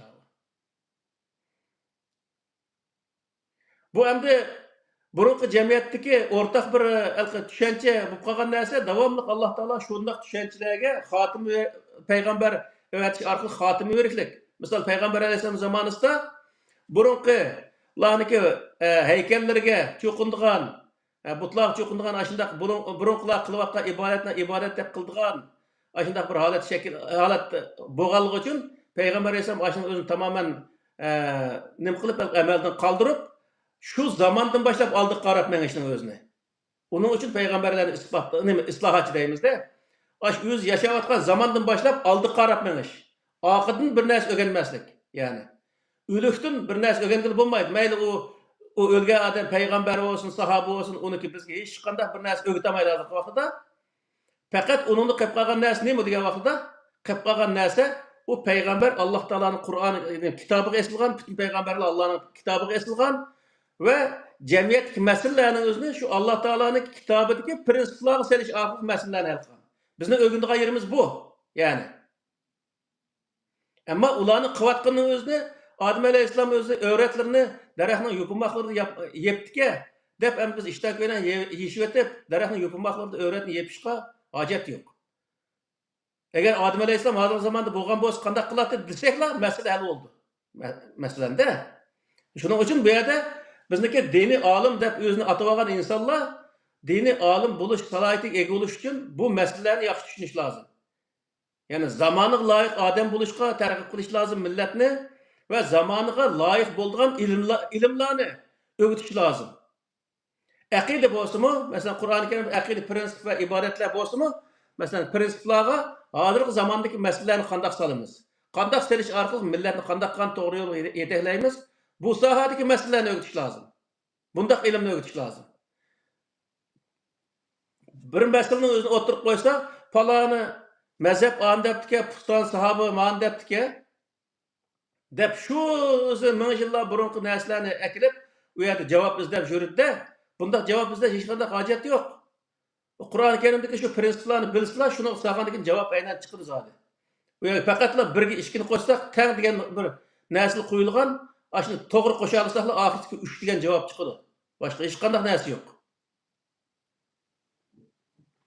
Shuning uchun bu yerda biz o'zi dini olim degan bir o'z nom bo'lgan ekan, uning loyiq holatda insonlarni o payg'ambarning zamoni, payg'ambarning makoni va arabga xos narsalarning o'zini o'rganishga targ'ib qilish, bu butunlay millatni xarob qilish, millatni vayron qilish, buningdan o'zi millatni olg'a bosolmaydigan bir yo'lning o'zini millatga o'zi tanlab berganlik. Bundaq insonlar hech bir zaman oldi qarab mangolmaydi, jamiyat bilan moslasholmaydi, andikin davomli jihatni o'zi tushunadi. Bu dunyodan zerikib ketgandan o'ziniki kallasiga to'g'ri kelgan bir jamiyat bo'lmagandan keyin bo'ldilar. Zot Alloh rizoligi degan bir narsa aslida o'laychiman deb hangirtmaydigan qadrsiz o'ldigan gap endi. Shunga bu yerdagi bizniki o'zi deydiganimiz nima desa, bizning olimlar chuqum olim degan o'z nomga loyiq holatda bir ish qilaman desa, Qur'oni Karimdagi aqida ibodatdan sirtida uning prinsiplarini o'zini yaxshi tushunish kerak. Prinsipni tushunmasa, u yerdagi ahkom sohasida hech qanday narsaga javob bera olmaydi. Hozir odatda fiqh kitobining o'zida bank masalasi yo'qki, anadagi ma'vo o'xshash jinsliklar haqidagi narsaga o'lim jazosi degan bir narsa borki, Qur'onda u narsa yo'q. Ammo o'lim jazosi degan bir narsa yo'q. Unda bo'lgandan keyin shundaq narsalarga javob bera olmay turayotganligining sababi shu. Qur'ondagi shu prinsipni bilgan bo'lsa edi, hech qanday qiynalmaydi misol.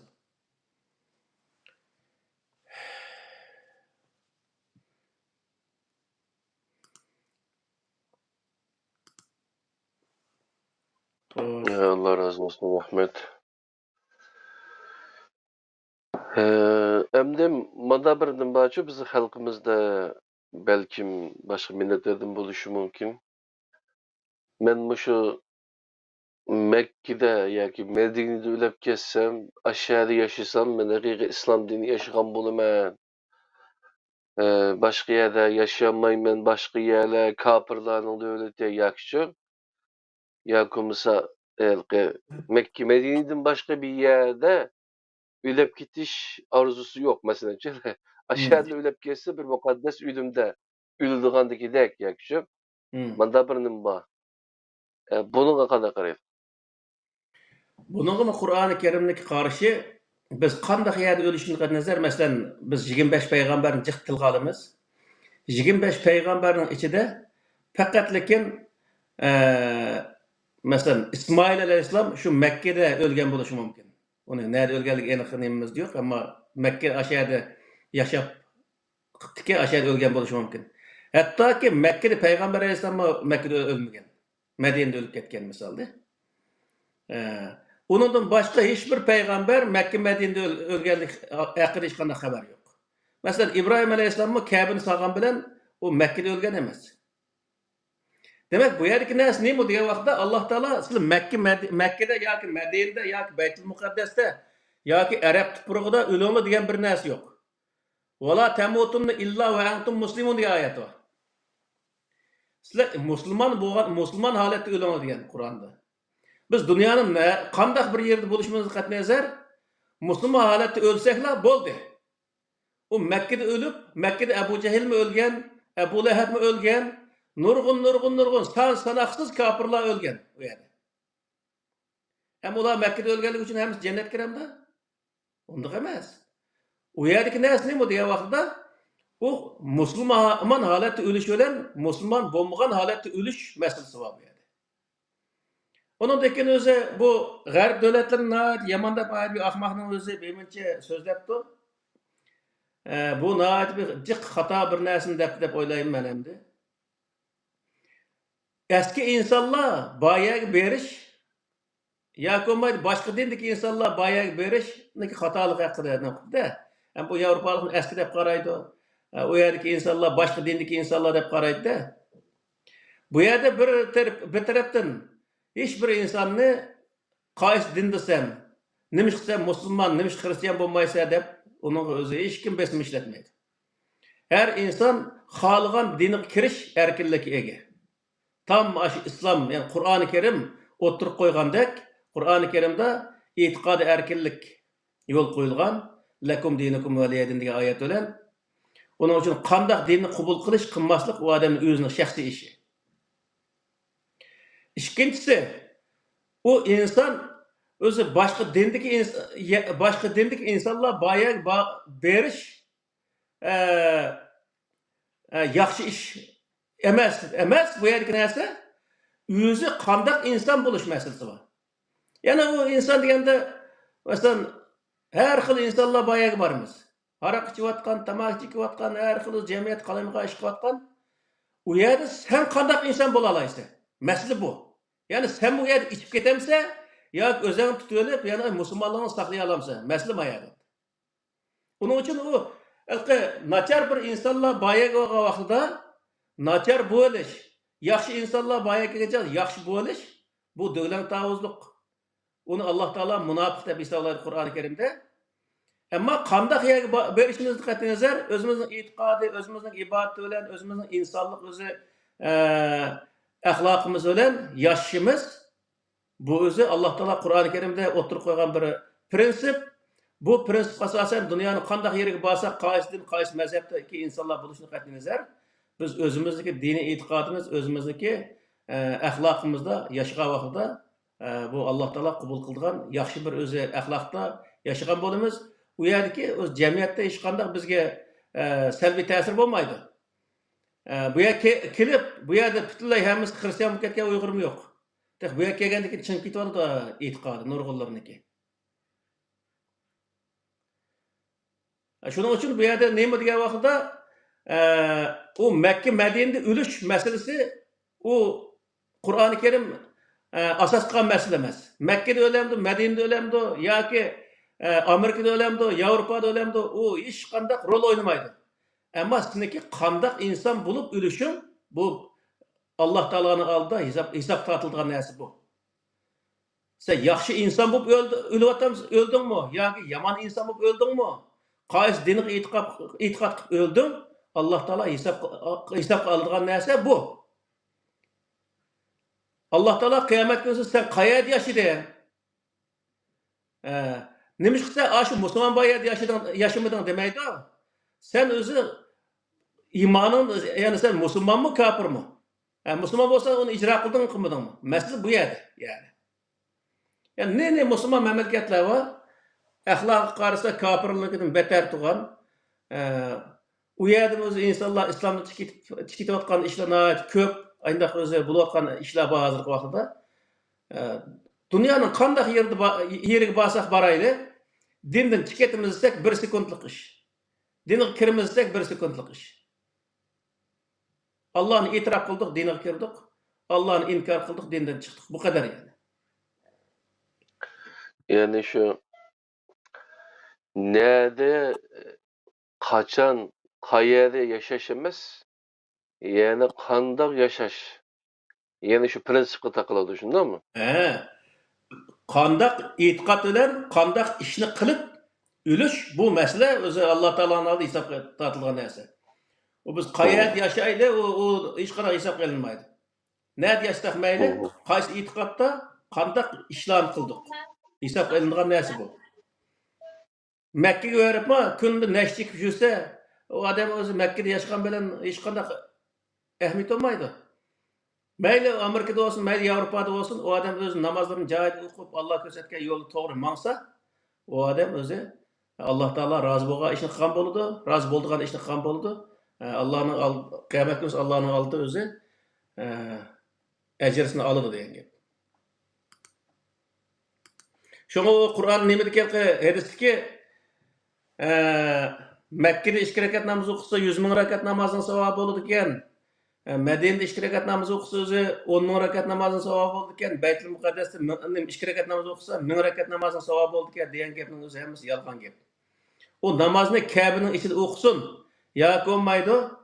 Shu Washingtondagi Oqsaroyning ichida o'qisin. İxlos bilan haqiqiy namozni o'qisa hammasiga o'xshash savob beriladi. Zimin Allohniki. Kabini Allah yaratib, u Washington yoki shu Amerika qit'asi yo Yevropa qit'asini boshqa bir narsa yaratgan bir ish yo'q.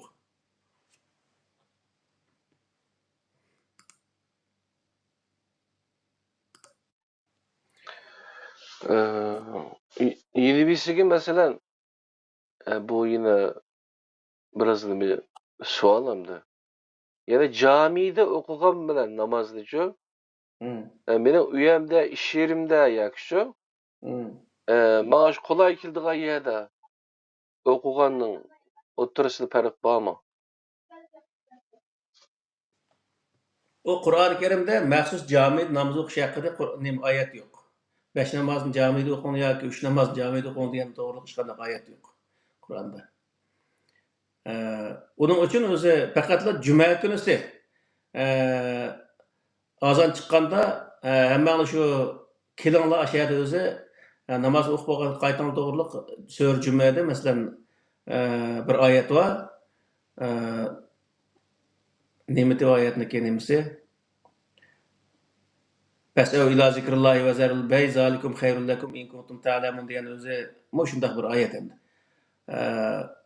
Demek cuma günüsü bir her cumada kelib o'z jamoat bilan birga bo'lish bu nima? Qur'oni Karim o'tirib qo'ygan bir nima? Ashunga asosan cuma kuni cuma namozini jamoat bilan o'qish bu farz. Qolgan namozni jamoat bilan o'qimasa gunoh bo'ladi yo savob bo'ladi degan o'qish savob bo'ladi degan to'g'ri hech qanday oyat yo'q Qur'oni Karimda. Uning uchun har inson o'zining ish yerlarida o'qisa o'xshash bo'laveradi. Chunki Qur'oni Karimda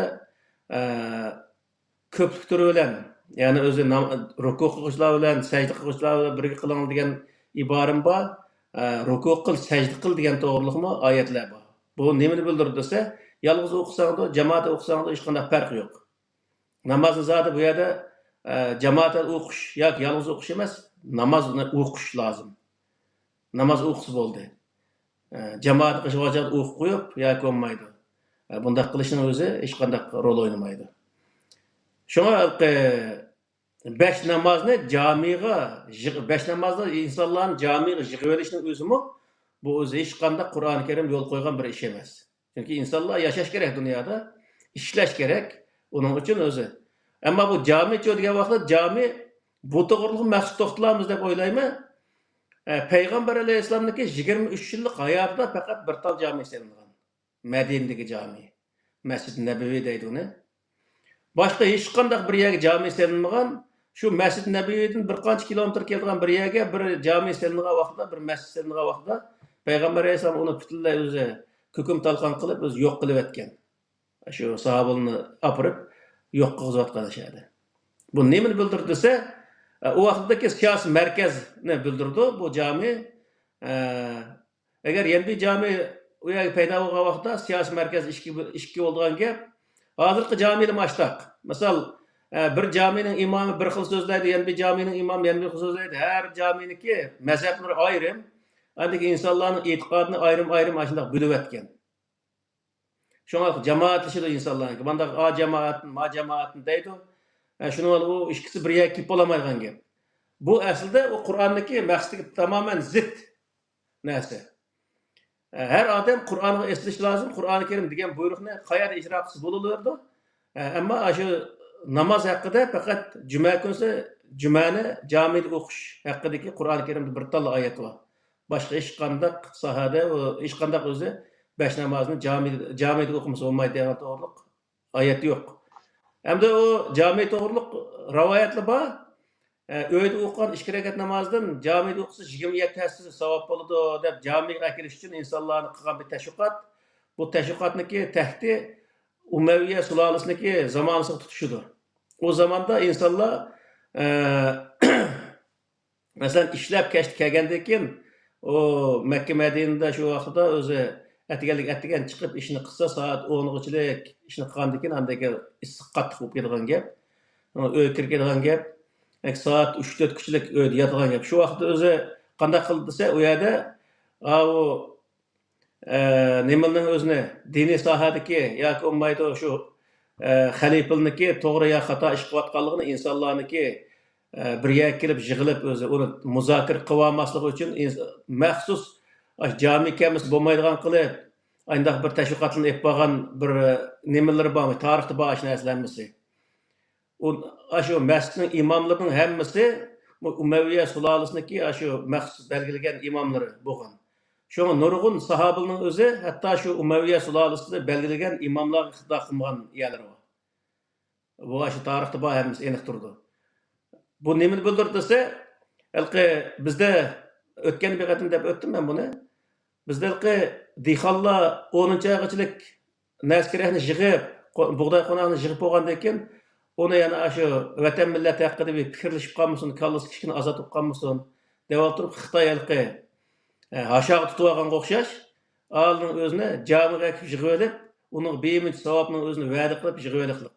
Bo'lmasa Payg'ambar alayhisalom zamonasida islomni qabul qilgan insonlar hali yiroq yerlardami islomni qabul qilgan bo'lgan. Masalan, Abu Zar al-Ghifari degan odam Ghifar qabilasini bular yayloqda yurgan shu Madina hali yiroq yerda. Ashniki qabilasidan bir qancha odam islomni qabul qilgan.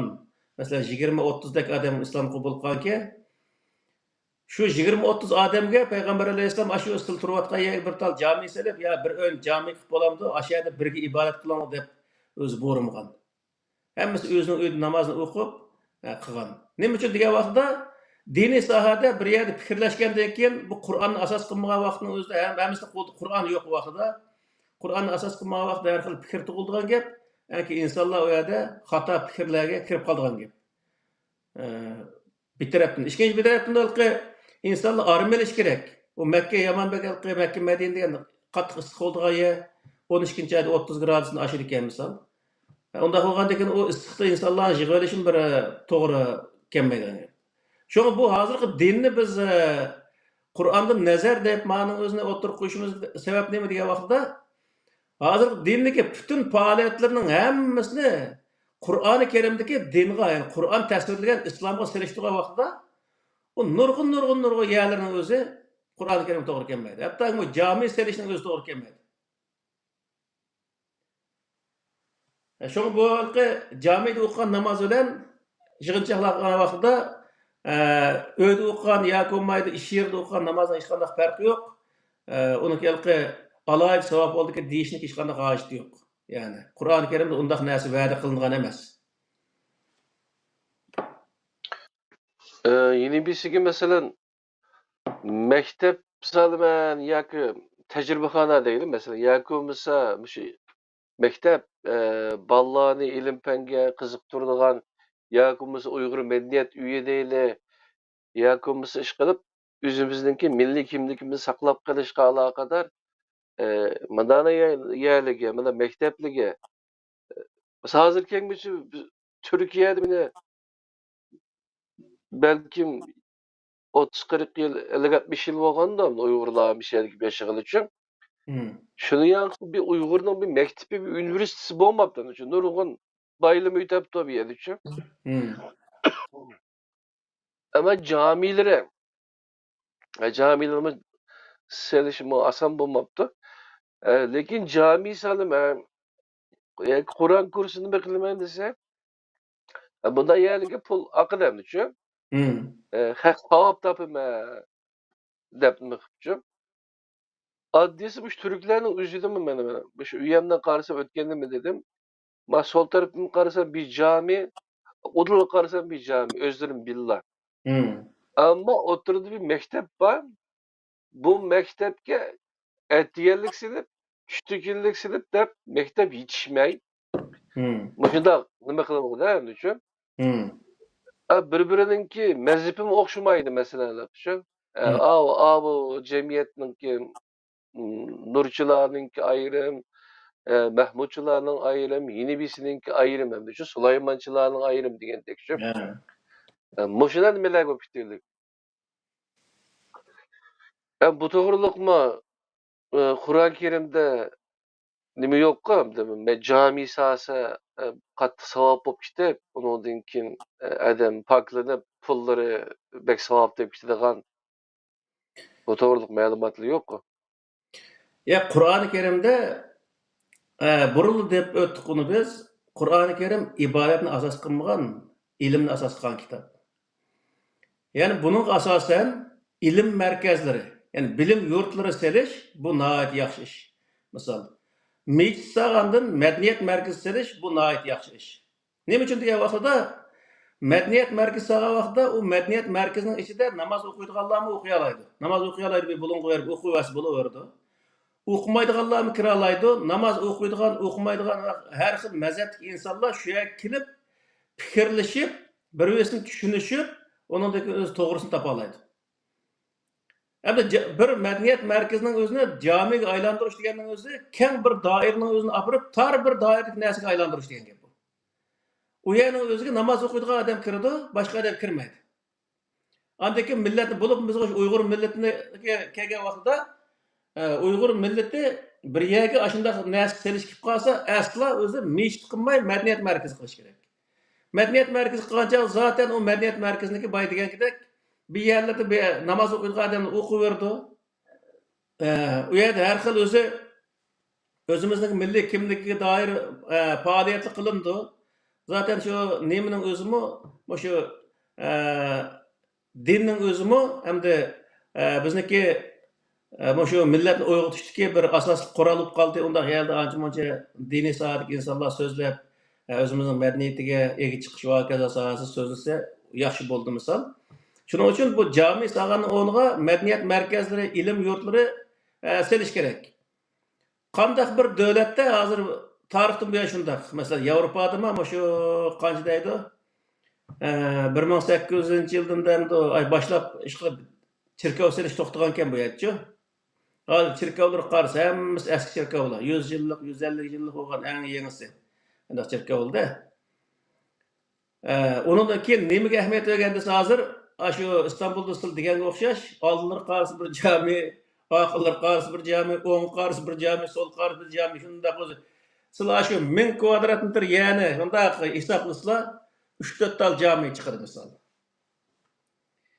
ayında camiye çıkıp gittikdə, məktəb gələn çağda cıq emas.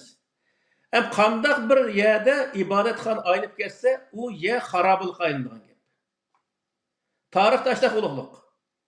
Nima uchun degan vaqtida ikkinchi, uchinchi xudolar paydo uluqluq qo'yaga, ilohlar paydo uluqluq, u molla o'zini ilohlashtirib, insonlarni tamoman monopol qilib, o'ziniki nimasining o'zini shu ilqi topini otib millatga, andiki millatni qanni sho'raydigan bir narsaga aylanaylik. Hozirgi mana masalan bo'libmi Istanbulda bor bu narsalar, Istanbulning har yerlarida shunaqa Qur'on kursi etib, qarixona etib, aşağıda balalarning o'zini qari qildik, uni qildik, buni qildik deb mana mush yaqintimma hadisil Qur'on bilan hadislik musobaqasi deb mandaq mazbaynak bir musobaqani o'tkazgan gap. Mushkullarda, yana mushu 21-asrning o'zida aşı narsani o'tkazib, yani 1400 yil burunqi bir hikoyaning o'zini hadis deb ash hikoyaning o'zini insonlarga o'gitib, ashni bilim deb aşağıda jugandeken, endi bu insonlardan qandaq bir umid kutgili bo'ldi misol. Shuning uchun bu yerlik narsa nima degan vaqtda bilim yurtlari selish bu nihoyat bak zarur. Qandaq bir mamlakatda bilim yuksalsa, u yerda o'z haqiqiy musulmonlar ko'paydi. Ja musulmonlar emas, haqiqiy musulmonlar ko'paydi. Haqiqiy musulmonlar ko'payganning o'zida u davlat rivojlandi. Yani hozirgi vaqtda biz Türkiye'deki mollarim deyapti. Shunchalar 80 necha ming meshit aka. 80 necha ming meshitning har birisi bir taldan imom, bir taldan ma'zin bo'lsa, ner bir 200 ming odam shu beka nima shu hukumatniki maoshini ep yotib degan gap. Hukumat ash pulni kesib lekin askarga ishlatsa nurg'un narsani hal qiladi misol. Bular millatniki vujudiga chaplashgan bir parazitdan iborat u. Mollalar hozirgi vaqtda. Bular aşı işten sırtı çıksa hiç kim iş qilmaydi. Bir aşxonaga junti to'kilib ish qilmaydi unday odamni. Shunchalik ishga yaramaydigan bir insonlar oniki millatning oldiga chiqib, millatning yetakchisi bo'lishlik. Bu yetakchi bo'lish uchun o zamonini tushundigan, makonini tushundigan, xalqaro siyosat, xalqaro o'zi vaziyatni tushundigan millatni ashini qarta o to'g'ri yetaklab mang'alaydigan bir seviye bo'lish kerak unda. Biz qandaq siyosat qandaq qilamiz? Şapıda hadis kitobini ochdi. Payg'ambar alayhisalom Hudaybiya sulhida andaq mandaq siyosat etmaymiz, andaq mandaq. Ey, Hudaybiya sulhi qachon bo'lgan? Hozir qachonqi zamon? Mandaq to'rt taraf qarab, men hozir siyosat mandaq, dunyo siyosati mandaq bo'ldi. Dunyoda hozir mandaq ishlar o'z yuz beryapti. Buning uchun biz siyosiy jihatdan mandaq ishlar qilishimiz lozim. Deydigan sohada javob beradigan odam yo'q mollaning orasida. Ama onu sen bilmeysen dese, o hemen bildiğin tutsam sen neymiş ki bilmeysen debli ki o bilmeysen adamın özünü kafir, murtet, murci, işkıl, dünya demeyen gibi yok. Hemen deydi onu. Tehdit sal tehi, öldürme, çapam dedi tehi.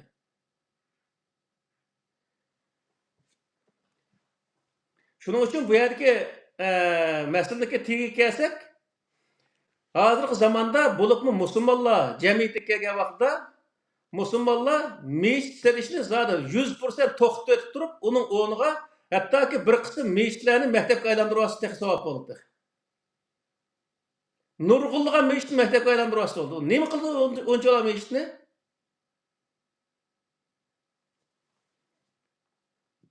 Maktabga aylantirib atgan vaqtda bolalar keng tasha o'qigan vaqtda masalan har xil tajriba qildi deymiz.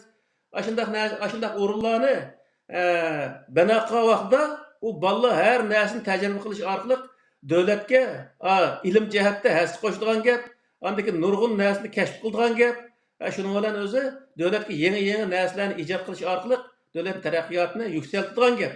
U davlatniki yuksalishi faqat ilm bilan bo'ladigan narsa.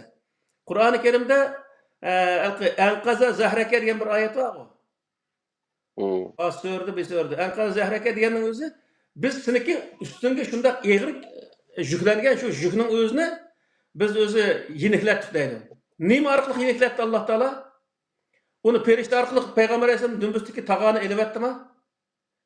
Peygamber Aleyhisselam'daki üstteki yük nimet edilse cemiyetine doğru yolu yetekleştiğine ibaret nahit eğri bir vazife vardı. O vazifeni Allah Teala kandak usulü yengiletti. Qur'oni Karimni evetiş arqılıq ilim bilen yangillatdi yani. Peygamber Aleyhisselam Qur'oni Karimdan ibaret bu ilim arqılıq cemiyetdeki meselelerini hal qılıp, o cemiyetni to'g'ri yo'lga yeteklab, cemiyetni qutqazdı. Yani bu yer nima degan vaqtda insoniyatni qutqizadigan narsa ibodat emas, ilim. Uning uchun Qur'oni Karimda nima deydi desa, ibodat sohasida bir tal yerda nafl ibodat qilish haqida nima yo'q, oyat yo'q. Bir tal yerda yo'q u nafl ibodat. Ammo ilmni cho'disa, ilmni o'zi o'qimamizlar, tafakkur qilmamizlar, o'ylanmamizlar, o'z oqibatini qilmamizlar, ko'k ming yerda bor shuni o'zi. Nima uchun shunchalar ko'p tilga oladi? Chunki o'qish, tafakkur qilish bu nihoyat o'zi muhim bir narsa. Ashunda vaqtda jamiyatni oqib qolmaydi insonlar, uningdagi o'ziniki insonligining o'zini saqlab qoladi. Hozir biz nima uchun Uyg'ur millatining o'zi biz tuzuk bir boshqa insonlarning orasida insondek sanalmaymiz.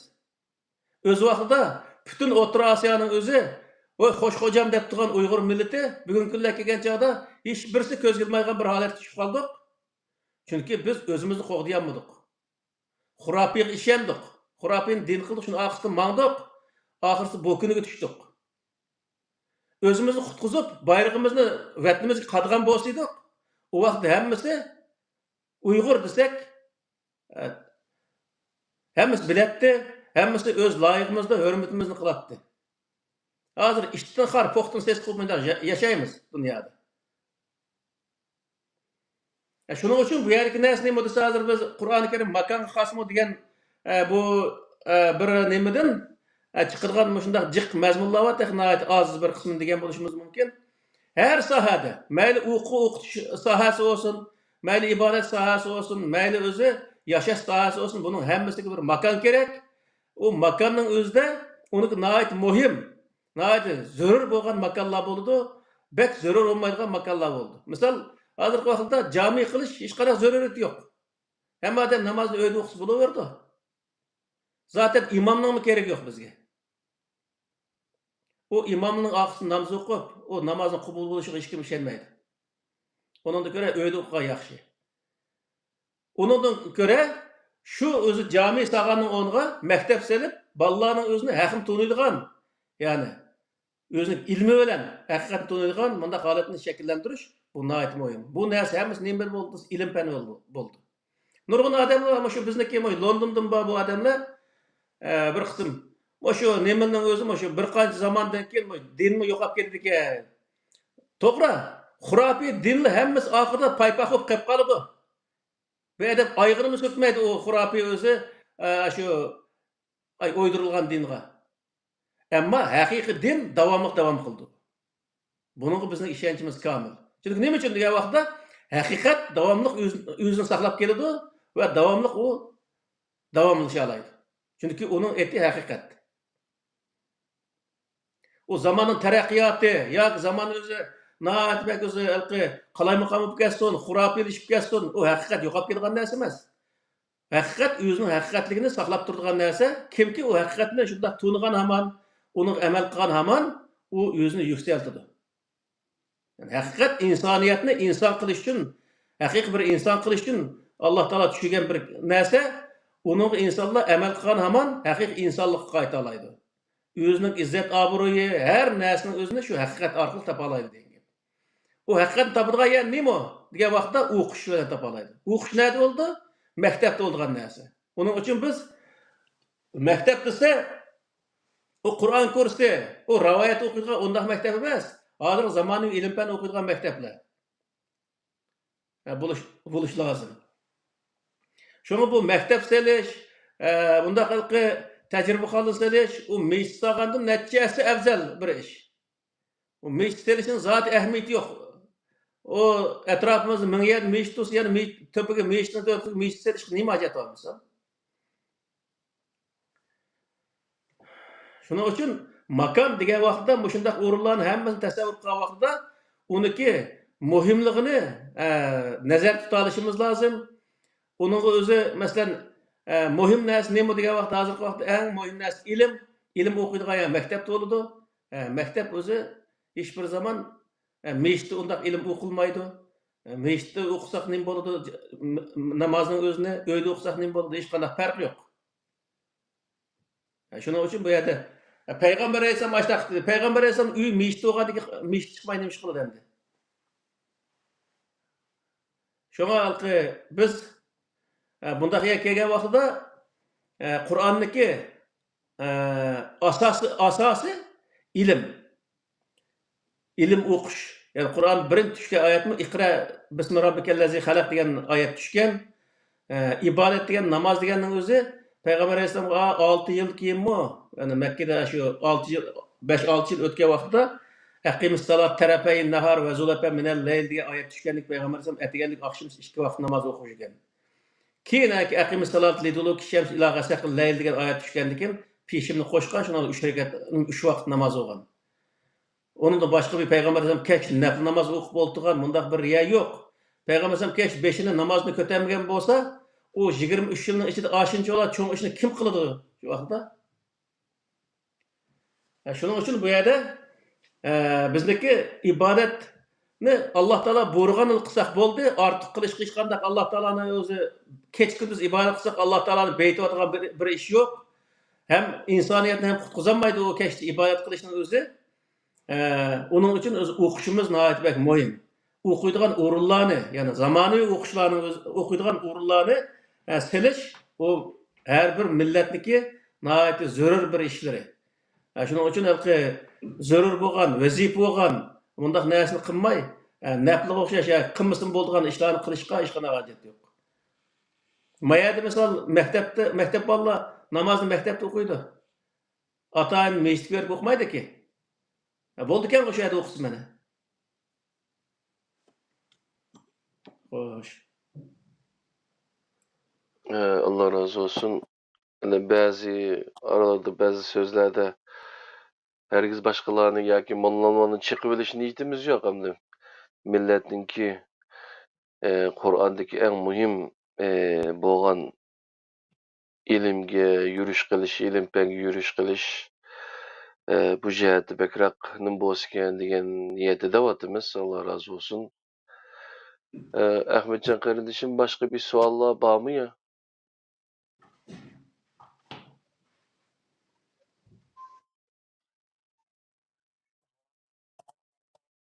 Bir narsa oldu.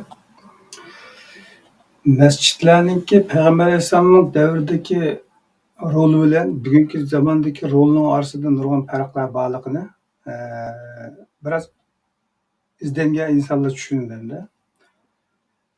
Bo'lsa, shunga bir ochiqlama berib bersak, Peygamber Aleyhisselam'ın zamanidagi mescitning roli nima edi? Mesela Peygamber Aleyhisselam qurgan ve joriy qildigan shu mescitdagi ve nima roli nima bo'lgan jamiyatga nisbatan? Peygamber Aleyhisselam'ın mescidi, Mescid-i Nebevi deb qaraydi onun hozirgi vaqtda. Yani Peygamber Aleyhisselam'ın zamanı sağallığı için keyinki zamanlarda Mescid-i Nebevi deb atılgan ki, bu Peygamber Aleyhisselam mening mescidim degan bir yeri yok. Bu hozirgi zamandaki hükümet uyga o'xshash ishlatgan. Bütün siyaset aşağıdan mangan, bütün özü cemiyet tüzümleri tuzuş aşağıdan mangan, bütün kanunu icra qilish aşağıdan mangan. Hozirgi parlamentga o'xshash masalan bir davlatniki. Onun için Peygamber Aleyhisselam zamanında o mescidin biraz jiroq bo'lgan yerga yangi mescid salingan vaqtda markaz ish ko'p qolganligi bo'lganligi uchun Peygamber Aleyhisselam o mescidning o'zini Qur'onda bor mescid zirar deb ataydi Qur'on. İnsanlar yana ve insanların birlik beraberlikka zarar beradigan bir mescid bo'lganligi uchun onun o'zini yo'q qilib o'tgan. Yana o'zi biz bütün peygamberlarni Qur'onda zikr qilingan 25 peygamberning hammasini biz tarixni o'qigan vaqtimizda hech birisi ikki tal yerga mescid solgan bir payg'ambar yo'q. Ikki tal yerga mescid solgan payg'ambar yo'q. Buni bilib qo'ysak bo'ldi. Musa alayhissalom Misrda bir tal mescid solgan. Nimati o mescid desa, u Bani İsrail avlodlarining o'zini boshqarish uchun ularniki ishini qanday hal qilish, ularni qanday bir o'rniki zulmni qutqizish uchun muzokara maslahat qiladigan bir o'rin. Masjid deganning o'zi itoat markazi degan gap. Masjid sajda deganda itoat qilish degan gap. Masjid ism makon o'zi itoat qilish markazi degan gap. Ya'ni hozirgi parlamentniki o'rni degan gapda. Masalan, Davud alayhissalom, Sulaymon alayhissalomdan misolga olsak, u davlat qurgan odamlar. Hali cho'ng davlat qurgan. Hozirgi Iroqdagi ya'ni bir davlat, ya'ni Iroqdagi holatdagi bir davlatni qurgan. Shu Iroqdagi yerga faqatla shu bir tal Sulaymon ma'badi deydi, Sulaymon ibodatxonasi degan gap oshini sog'an. Nimishqa degan vaqtda butun davlatning o'zini shu yerdan boshqargan.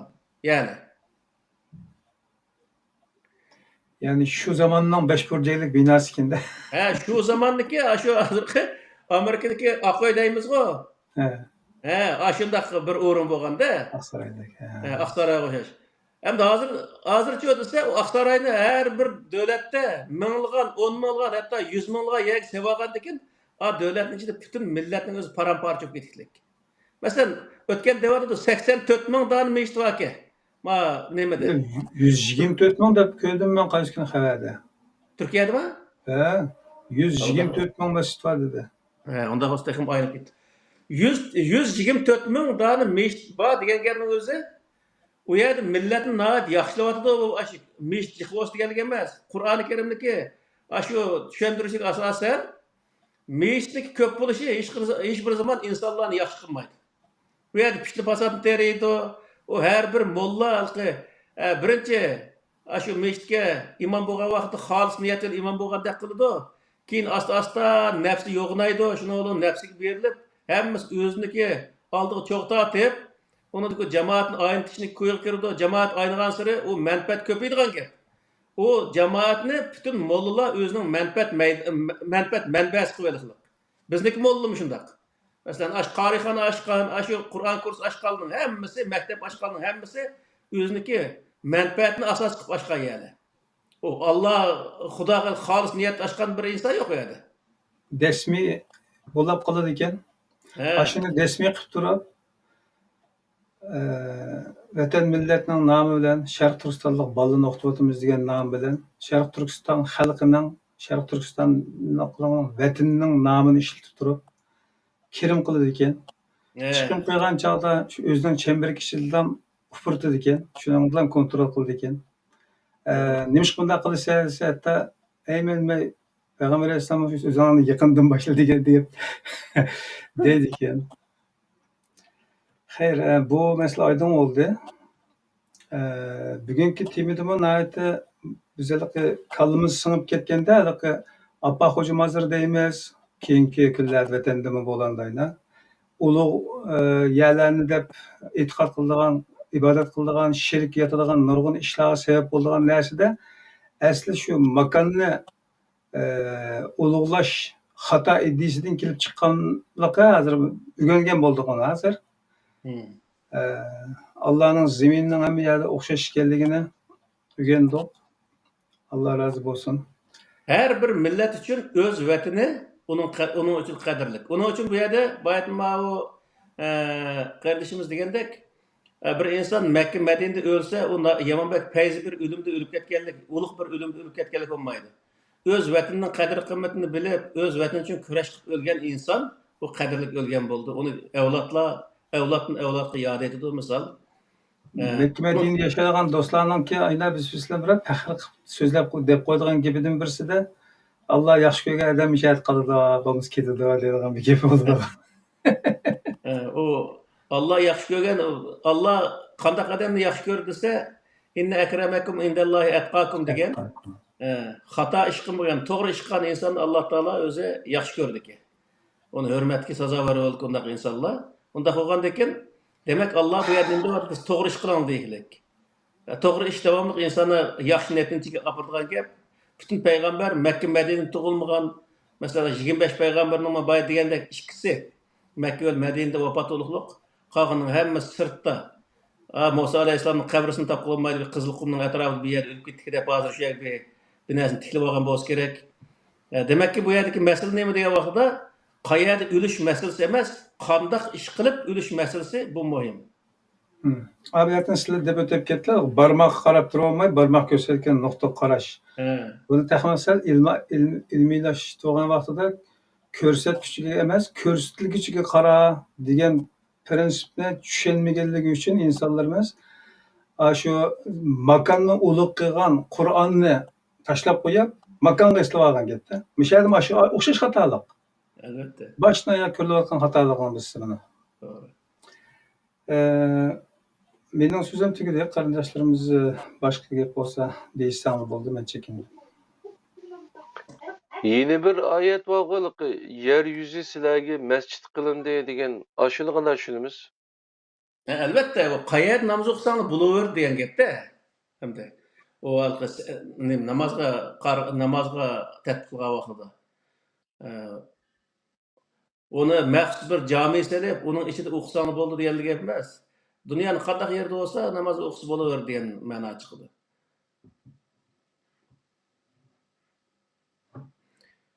Şu kelar qatimda Xudoyim bo'lsa bu Qur'on bir millatga xosmi deb to'xtalamiz.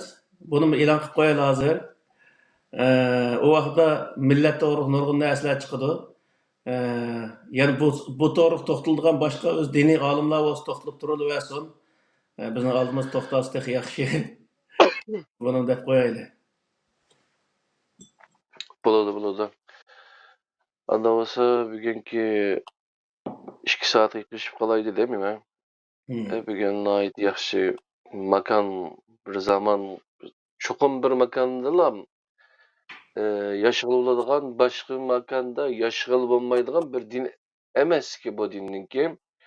Mesela nimelerde Hristiyanlarda ya başka dinlerde ya ki Budistlarda çokum tağının tüpüsü bir yerge ibadet kılan yazı bilip aşının içinde ibadet kılmaganda sırtta, cemiyette halkla aralashib yaşaydigan yaşıgıl olmaydigan manda bir din emas bu. Hatta bizdeki Yusuf Hasajibninki Qutatqı Bölük degan dastanını oqusuma qadirli qarindoshlarimiz 4 tane personaj var şeyde. Şeyde var şu bir rahib bağamdı. Taqı chiqib oladigan. Onu xalq bilan kelib birga yashab o'zining ilmini işletip xalqqa foydali ishlarni qilgan yanında to'g'anda taklif qiladigan uchun. Ajinga o'xshash ata-bobolarimiz yaxshi tushunib ekan bu dinni. Hamda keyin kelgan chog'da bu Budizmning ta'siridanmi yoki bo'lmasa sufizmning ta'siridanmi zodi bir makon ta'sis qilib shahar yashamasak yashg'ul olmaydigan yoki bir bo'longa kirib olsak undan keyin huzur topadigan boshqa bir yerda yashaolmaydigan bunda holatga kelib qolibmiz. Bu bizdeki makon tushunchasining Qur'oniy bo'lmaganligini tushuntirib turdi.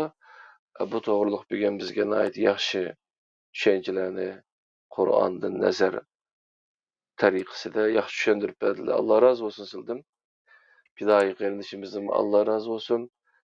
Bugungi Qur'on ma'lum bir makonga xosmi degan savolning javobini xos emas ekanligini tushunib yetdik. Alloh razı olsun. Rahmat. Keyingi sonda 67. sonda Qur'on ma'lum bir millatga xosmi degan temada ila ders muzokara qilamiz. Qadrli qarindoshlar, Allohning o'ziga omonat, rahmat. Savollar bo'lsa, yozib qo'ysanglar bo'ladi. Javob berishga tirishamiz.